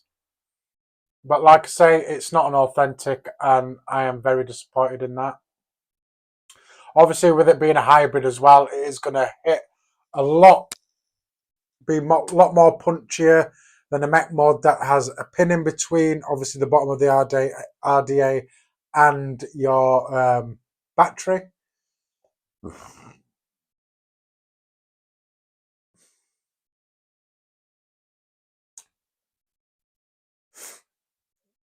Zeus juice as well.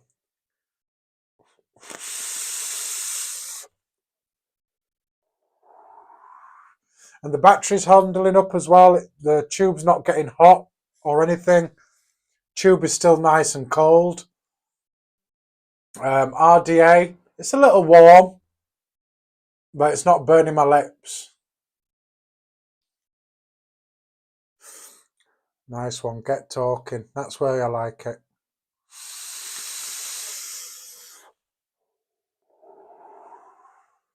So yeah, that's it. You'll find that I always stick my mod in the face of the camera multiple times. I'm sorry if that annoys you, but I just like to show you obviously the setup. And that is kicking nice. Really nice. Very saturated flavour from those coils. So if you're interested in making your own coils, obviously you can always rewind on this or get it if you're learning. But that is a really, really nice interlock alien there. And it worked out a lot better on the stream. Just by changing the method that I do it. Like say using those key rings or Lego or something like that works perfect. Just keeps it flat. Like I said in my previous years, I've used that core holder, but there is a bit of wiggle room in there, so your wires might collapse. The key ring just keeps them nice and flat constantly.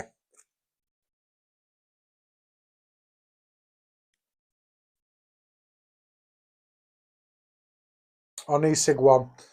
Yeah, eSig1's got some right good deals at the moment. There is something I actually want from eSig1, and I'm hoping they still have them when I eventually get around to buying it. Because obviously I don't get sent stuff for free. I buy all my stuff. Hence why I'm doing the buy me a coffee to obviously help out a bit. But e-cig one does do some really good. It's where I got my my Touring Vortex from. And that tip didn't come with it. That's a Vince's tip. If you know Vince's tips from back in the day, you'll know who I'm talking about. I've had this drip tip for over 10 years and it's still as beautiful as it was when I first got it. No pitting, no separation from the brass frame. Really good.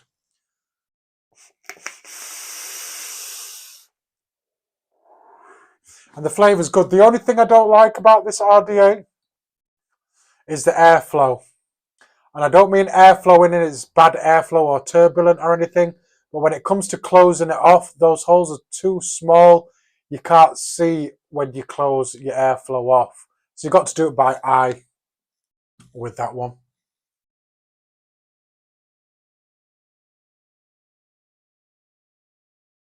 Yeah. They've always got a deal on, and what I've got in my basket, which I really, really want, that I can't get at the moment, I think it was in my basket for a day, and they emailed me with a 5% voucher code to get off it. I just wish I had that money so I could get it straight away, and I'm hoping that they do have it because it's a beautiful device. Beautiful.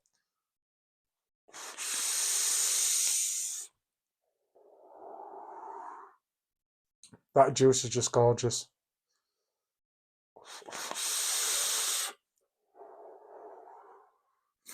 Like I say, when I can talk about it and tell you what the juice is, I'll let you know straight away. But I've got this deal with the guy that I make juice, because obviously he makes juice for a living, and some he might be launching, and I'm basically his guinea pig for trying them.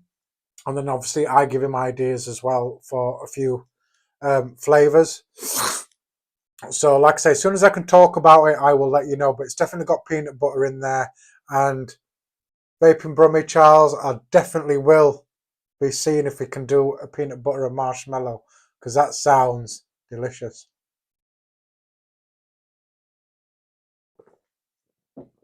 And that beer's nice.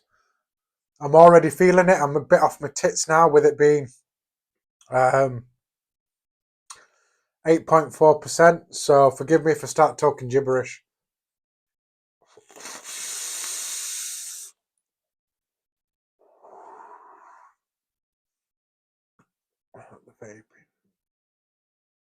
Vaping crummy. Go on, KJ.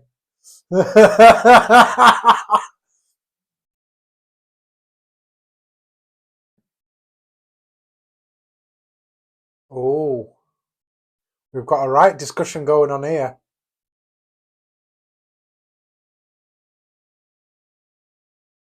Now that does sound really nice, butterscotch and cereal milk.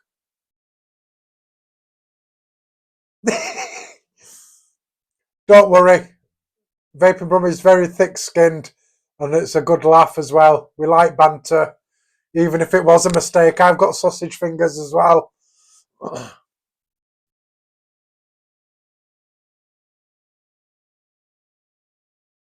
All right, don't tell everybody. Like I keep saying, I talk a load of gibberish and shit before I've even had a drink. I don't know, it might be my dyslexia, ADHD, I don't know. But my mind's running 10 to a dozen and I try and get it out of my mouth, and I don't. So that's where I mess up. But yeah, I do talk a load of crap when I'm without a beer. So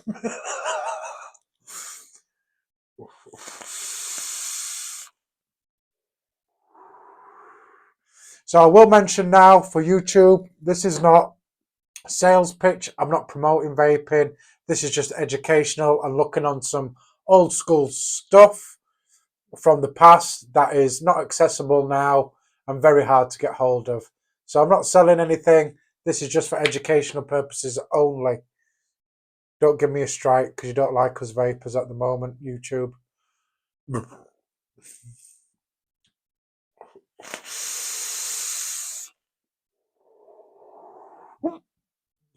Excuse me.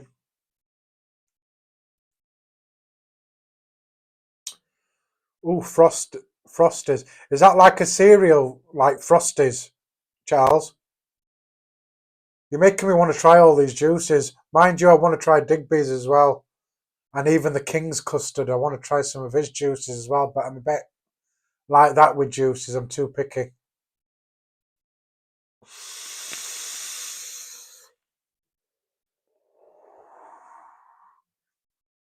Kicking ass. Very, very, very, very, very safe.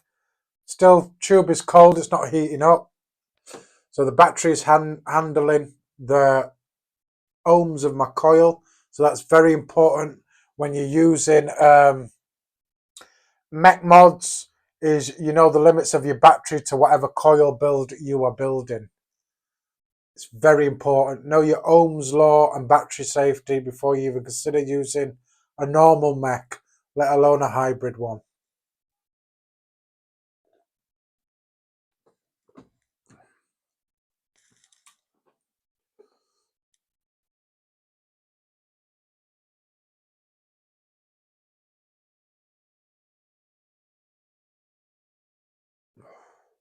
So many. There's so many good juices. The thing that puts me off buying juice is because for me, I don't know about anybody else or anybody that watches on the replay. After the TPD, it's like they reduced the flavour of the juice after the TPD and you had to put your nicotine in separately. I don't know if it's like that for things. So it's very hard to find juices, more or less like you say, people that make the juice themselves and not, mass produced.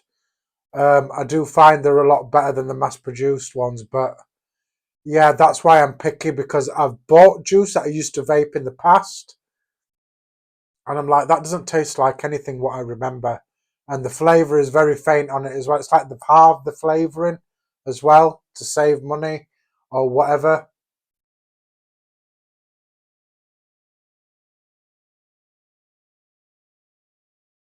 Ooh, third place. So what is second and first place, Charles? So thanks for everybody. I know there's only 4 people watching, but I do appreciate all of you that have watched. People that have dipped in and out as well. I do appreciate it. And obviously hashtag replay crew. I know they will get it when they need to. I am conflicting with other live streamers at the moment. But I do appreciate you taking the time and obviously coming to my stream. Zeus Juice second, Future Juice first. Wow. True. Taste is subjective.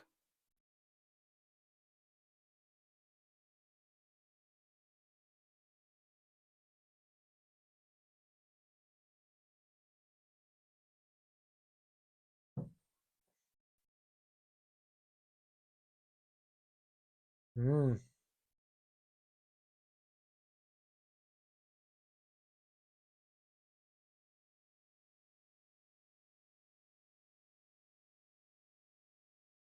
Yeah. I definitely need to try some. I need to bite the bullet and try some different juices, is what I need to do.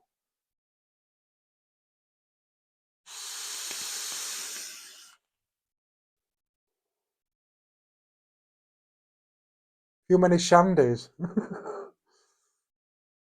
Hey, listen, I'm tipsy as it is, and I'll be screwed by the end of this. I don't drink very often, but I do drink on my lives.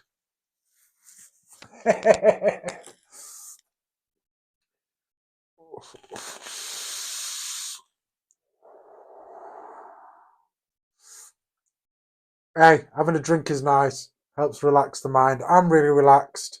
I'm just chilling, me, watching the chat, seeing you all chat with each other. It's beautiful. It's beautiful. And I will say as well, if you're not a member of the Vaping Brummy group on Facebook, go and join the group. It is an amazing group. And also subscribe to Vaping Brummy's YouTube channel as well. Don't forget to do that. There's plenty of love. If you've got a YouTube channel, just mention it in chat and I'll give you a shout out. There's plenty of love on this channel for people and other creators. So does anybody that's watching have any questions or anything before I wrap this live up?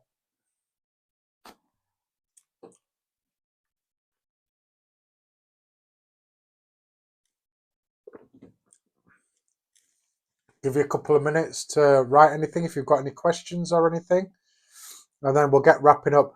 I normally run about a couple of hours, but lately I've been running over a couple of hours, which is good. You know, it's a lot more fun when there's more interaction stuff, which is why I like doing lives. So while I'm giving you a chance to ask any questions you want, okay, if this is the sort of content that you like, learning how to build coils, looking at stuff from the past, please consider liking and subscribing. And if you want to support this channel a bit, consider buying me a coffee. The link is pinned at the top of this post. And for the hashtag replay crew, I will put a link in the comments after this has uploaded as well for the hashtag replay crew. Helps me stay behind the camera. I can buy stuff. All the money that I get from buying me a coffee will be pumped straight into back into my channel. Okay, and then if every now and then I'm able to buy something that's present, like obviously my Vortex 30, every now and then you might find a stream that will be titled not a retro build and chill. It'll be something present. But like I say, you're not obligated to buy me a coffee. If not, that's cool. That's completely cool. You just sit back, relax, and enjoy the stream. And I just hope this is a bit educational for you as well, especially if you're learning how to make coils as well.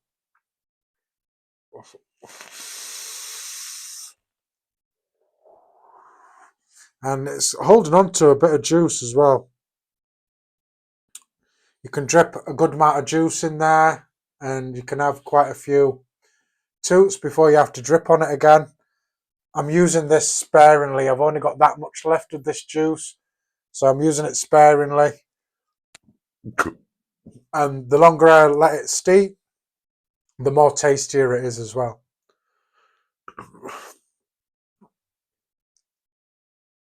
I do have another one that I'm testing that's steeping at the moment, which is a custard. That is a flavoured custard, but like I said, I can't tell you any more than that.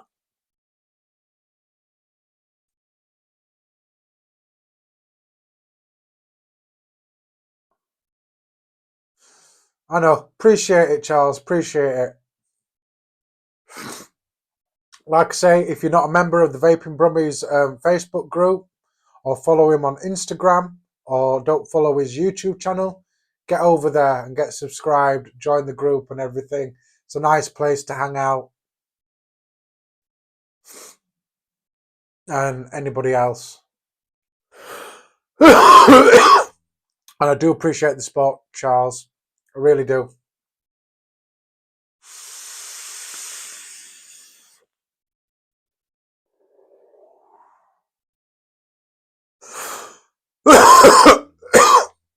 Bit of a tickle there.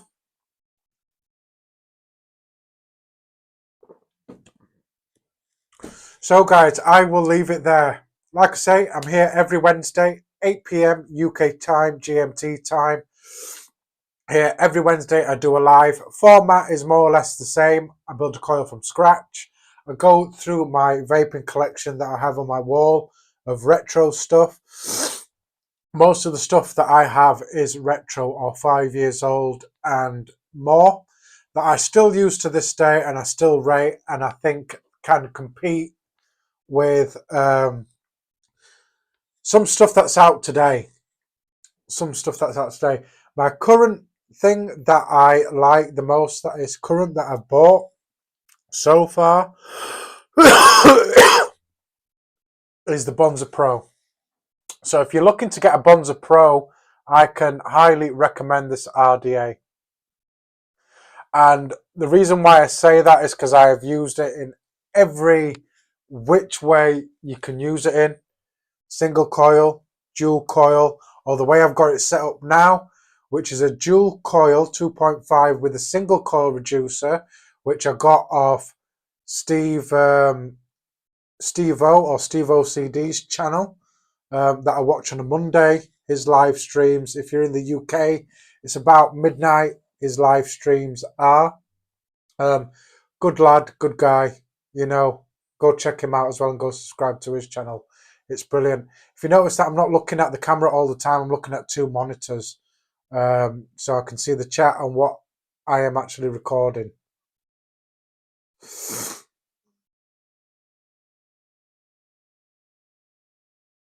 Oh, I don't know, mate. I think I've been following you on Instagram for quite some while. I don't know. I think you discovered me more when you on YouTube, I think. And then from there, we became good friends.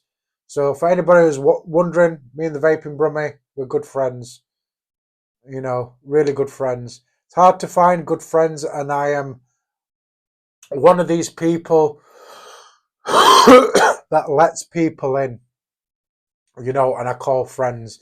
And I don't even call the Vaping Brummy Charles my friend, is more family now. And if you know me, or people that know me, will know that I don't just call anybody family. And his family.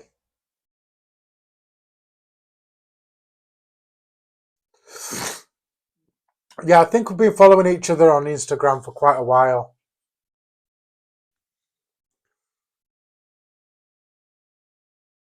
Don't mention it, brother.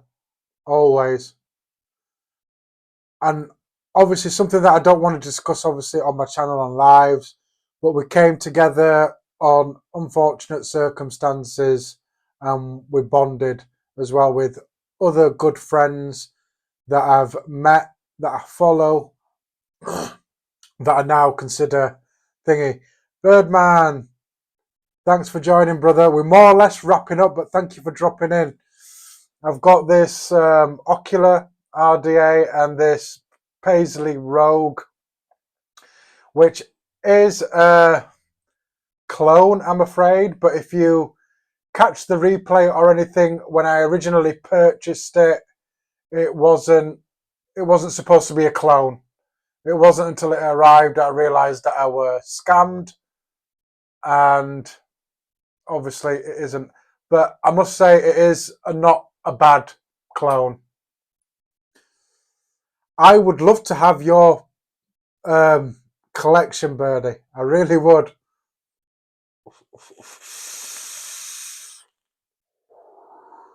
Like I said earlier on in my stream, Birdie, if I'd have bought this knowing it was a clone, it wouldn't have been a problem. But the amount that I paid for it, it was on a Facebook thing, and the pictures and everything were of an authentic. But obviously when I'd got it, there's normally there's a bevel on the top and the bottom on the authentic, and it has that medical grade polymer fiber spring, medical grade in there, and it isn't. It's just a thingy. Vaping Brummy, he's got the biggest flipping collection that I am dead jealous of. Birdman, he's what I call the Aussie Big Lou, and I used to love Big Lou back in the day. And he has made a bit of an appearance here and there. I do follow him on Instagram.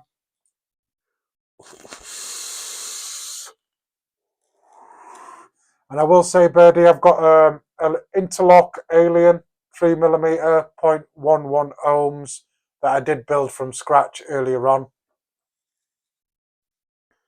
Yeah. I mean, honestly, it's not a bad clone. And like I said, I wouldn't have minded if I knew it was a clone. But once it arrived and I went to go message the guy, he disappeared. He disappeared. I could not get hold of him. He just disappeared. And then I knew for definite. I knew I was screwed basically. But yeah, it is. It's hitting nice. Vaping on some peanut butter juice. That's all I can tell you about this. It is mixed with something else. And what I'm drinking, or what I have been drinking, that's why I'm talking a load of gibberish and shit. That was the first one. And this is the one that I'm drinking now. All 6%. This is at 8.4%. The other one was a 6.8. And with this peanut butter juice and this drink, it tastes like a Reese's peanut butter cup. This juice goes with this drink, and it's my favourite drink, the Bertha.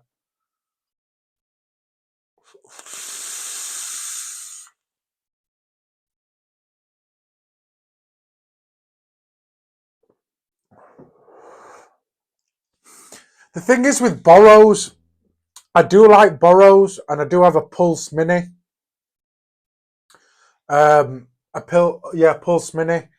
But until I've got decent money to buy a decent Burrow device and Burrow, I'm just sticking with my Pulse Mini at the moment. But I would like a decent where I can spend some decent money on a good bridge. I'm a big fan of Monarchy bridges, but I know there's quite a few out there. And big love to you as well, Birdman, because I know AVS is ending, which is a shame because I watch it every Sunday before I go to my father's. And it's a big shame because obviously I watch it every Sunday morning.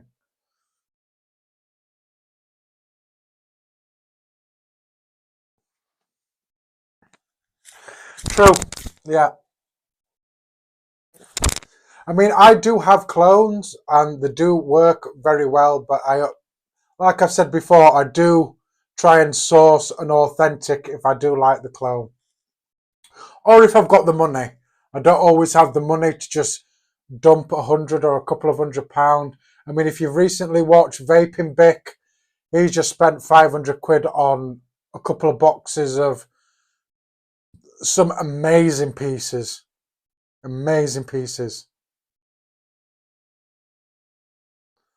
Oh, is this with all three of you as well, Birdman? Well, you got me interested now. Is this with Legionnaire and Squidly as well, or is it just something you're venturing on your own?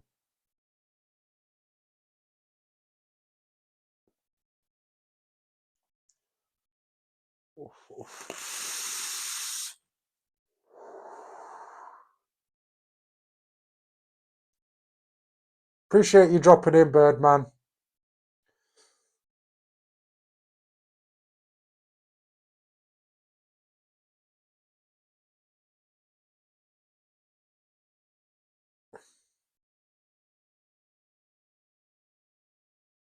All right, but I'll follow you on Instagram anyway, Birdie. So I've got all my notifications on all. So anything that you post, I will get a notification. I can't wait. Charles, what are you talking about? Begging for money? Are you talking about Vaping Vic?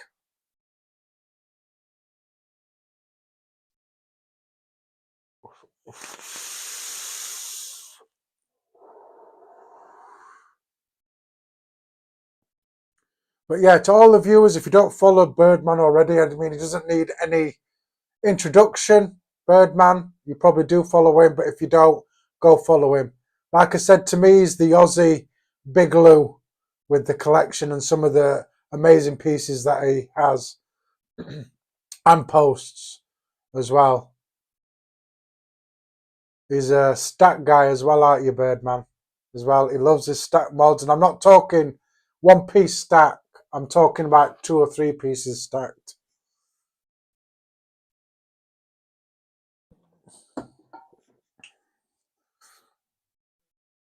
Oh, I can believe that.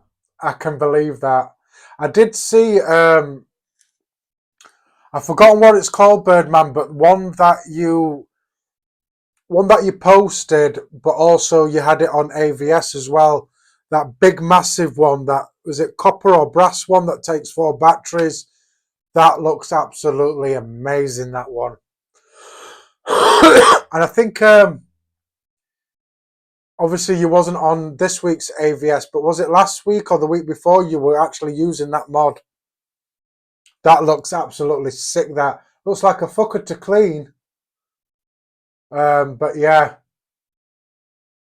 7 stack is the biggest. Is that on the Revival from Modmaker?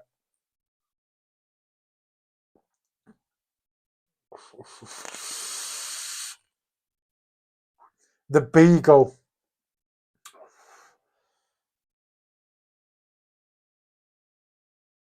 I can't remember, Birdie. Is that like one of a kind that you've got, or the only one that's available now that you've got? The Beagle, because that is just sick. Is that 18650 as well? I think it is, isn't it? 18650 for 18650s. I think the closest I've got to 18650 is obviously this OG Hammer of God that I've currently got this Vortex 30 on there.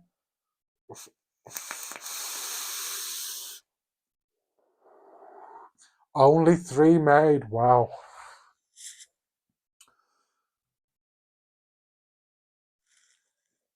Now that is something definitely very, very special to have in your collection. Definitely.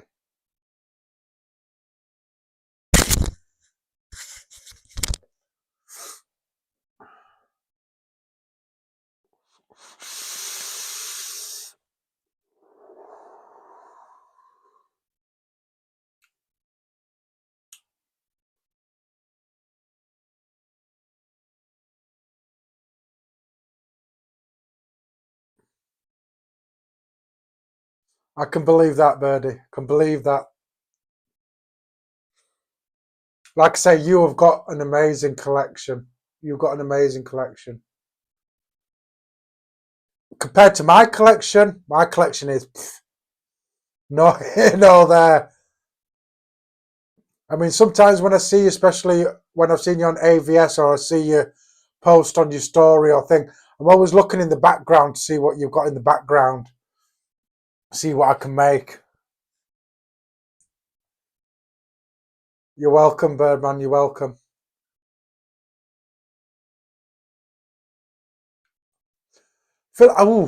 Filipino mods, definitely. I think that, I don't know, ask Birdie, because obviously he owns more mechs than me. But Filipino mods and mechs, oh.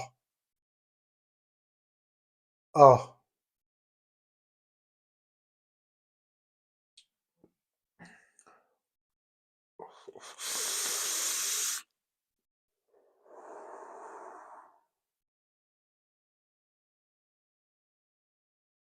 Oh, are they?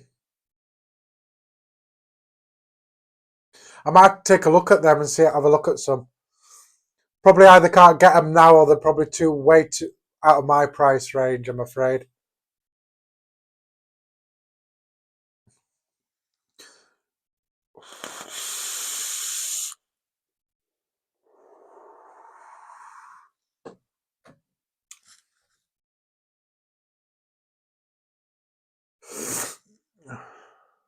You get what you pay for. The more expensive, the more nicer they are as well.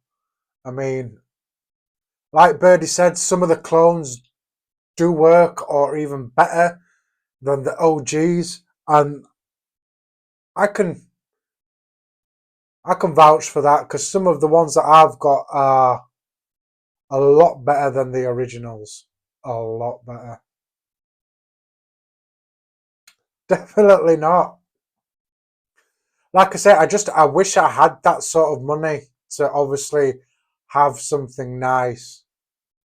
I mean, like this one, I always mention it. This Descendant is an authentic ring mod that I have, and I got this at a steal. And not only did I get this tube, I got an Outlaw tube with it. and it all checks out, is legit. And I only paid 30 quid for that. 30 quid for both tubes. Authentic as well.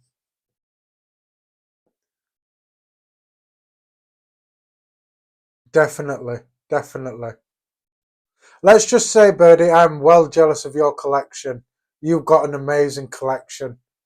And you're one of the people I follow on Instagram that I look forward to the posts because I know it's going to be something amazing, something great that you're going to post. That is a bargain, yeah. And the fact that it's authentic and the original creator passed away of Rig Mods, yeah.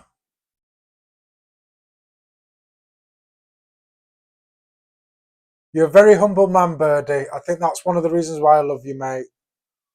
You know, that's what it's all about.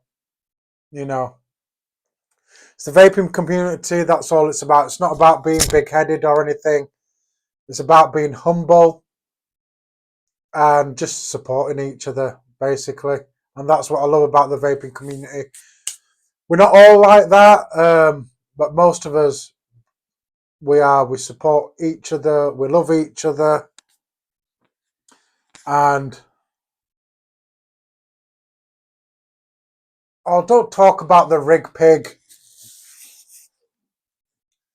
The rig pig is one that I probably out of all the rig mods is probably the rig pig is probably the one that I would want the most. Because that mod is just absolutely beautiful. Beautiful.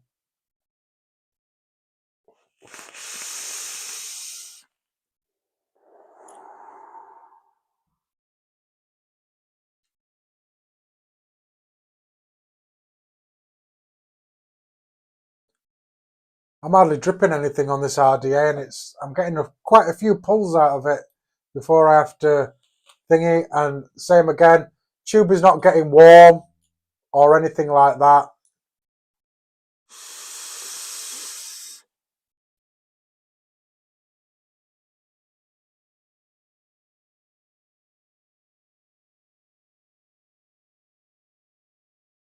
What on the rig pig are you talking about, Birdman? I know it's a Mechanit, a parallel, or is it a series, the rig pig? I can't remember. If you've got a regulated mod, I suppose that's on the rig pig, yeah. It's mechanical though.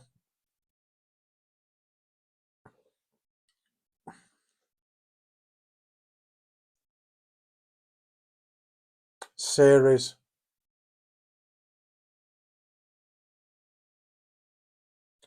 Beast then with a couple of batteries and the right RDA. I think I was looking for a rig pig, I think a couple of weeks ago. Just looking because some of these older mods can go for a lot of money because obviously they're out of circulation and you can't get them anymore. Wow.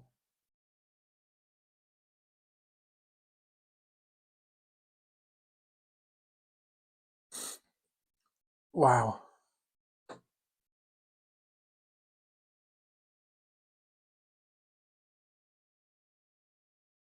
Can't beat that.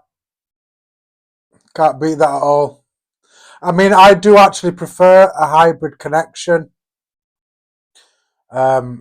Just, I think there's more power. Obviously, you haven't got a pin in, but some of the mech mods that I have that do have the pin in between, still hit as good.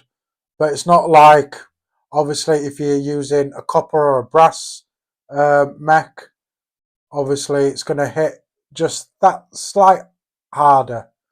And the less threads you've got is even a good one. Like I say, there is a mech mod that's out that I do want at the moment. I'm not going to say anything because I don't want people to go and buy it. But I'm hoping they're available when I do get to purchase it because it's very popular at the moment.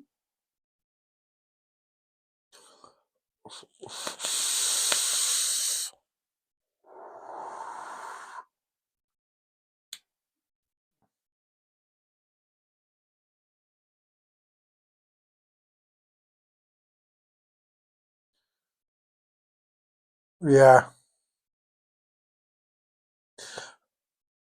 Unless you've got a regulated mod. I mean, it doesn't have a proprietary RDA, but I know the Ruby, it's all one piece, so you've got to be careful, haven't you? Because obviously you haven't got the chance to obviously take it off and check the ohmage and make sure everything's right.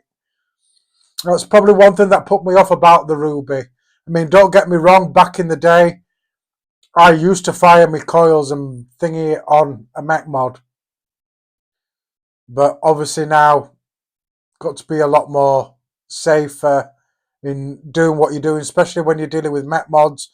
And in this day and age, people just don't care. They won't do the research. They won't check the battery safety. They won't check the mods or anything. They'll just buy any battery, stick it in a hybrid Mac mod, and even stick a sub-ohm tank on it, and then wonder why it explodes in the face.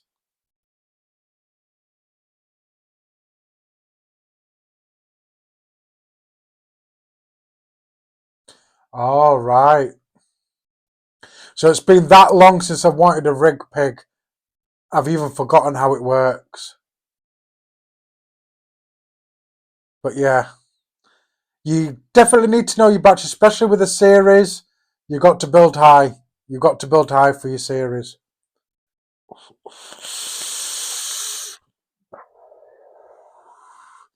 Don't be sticking a bloody 0.11 build on a series.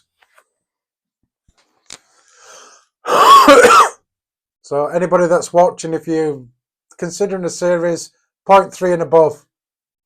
0.3 and above. Super advanced, yeah. Not newbie friendly.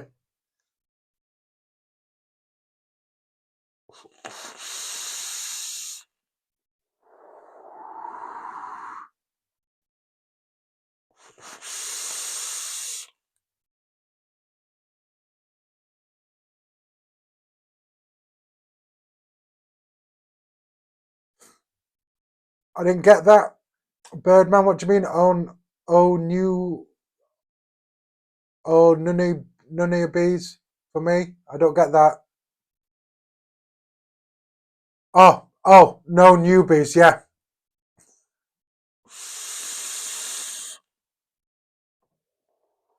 Kicking ass, kicking ass. I love this juice.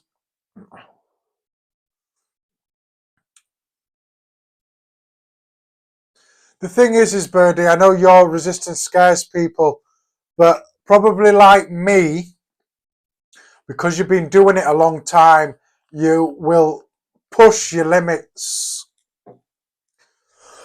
I've known to push my limits with Mac mods, whether it's single.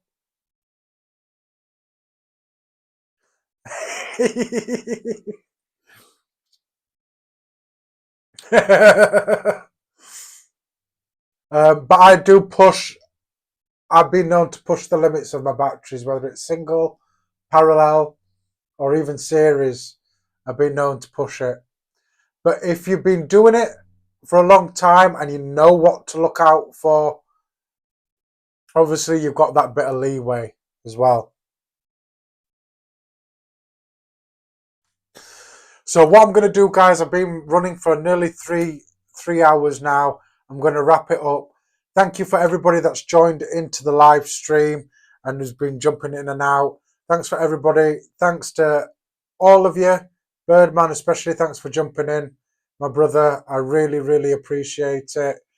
I'm here every Wednesday, guys, 8 p.m. UK time if you want to join. And yeah. So again, don't forget to like, subscribe if you like the content. And also, like I said, there is a buy me a coffee link in the chat that I will post for the replay crew if you want to obviously contribute to the channel a bit more. It's okay if you don't. Just sit back, relax, and enjoy the live stream. I appreciate you all of you, whether you're just jumping in, jumping out, watching the replay. I appreciate you all. You are what keep me behind this camera and keep me doing what I'm doing. And I appreciate you all. So I will see you next week. I do have a couple of clicks before I can end the stream, so I'll get to that. Right, guys. Thank you for watching. Shout out to all of you. Hashtag replay crew. And I'll see you next week, guys. Keep it cloudy. Keep it safe. Love you all. Love and respect, guys.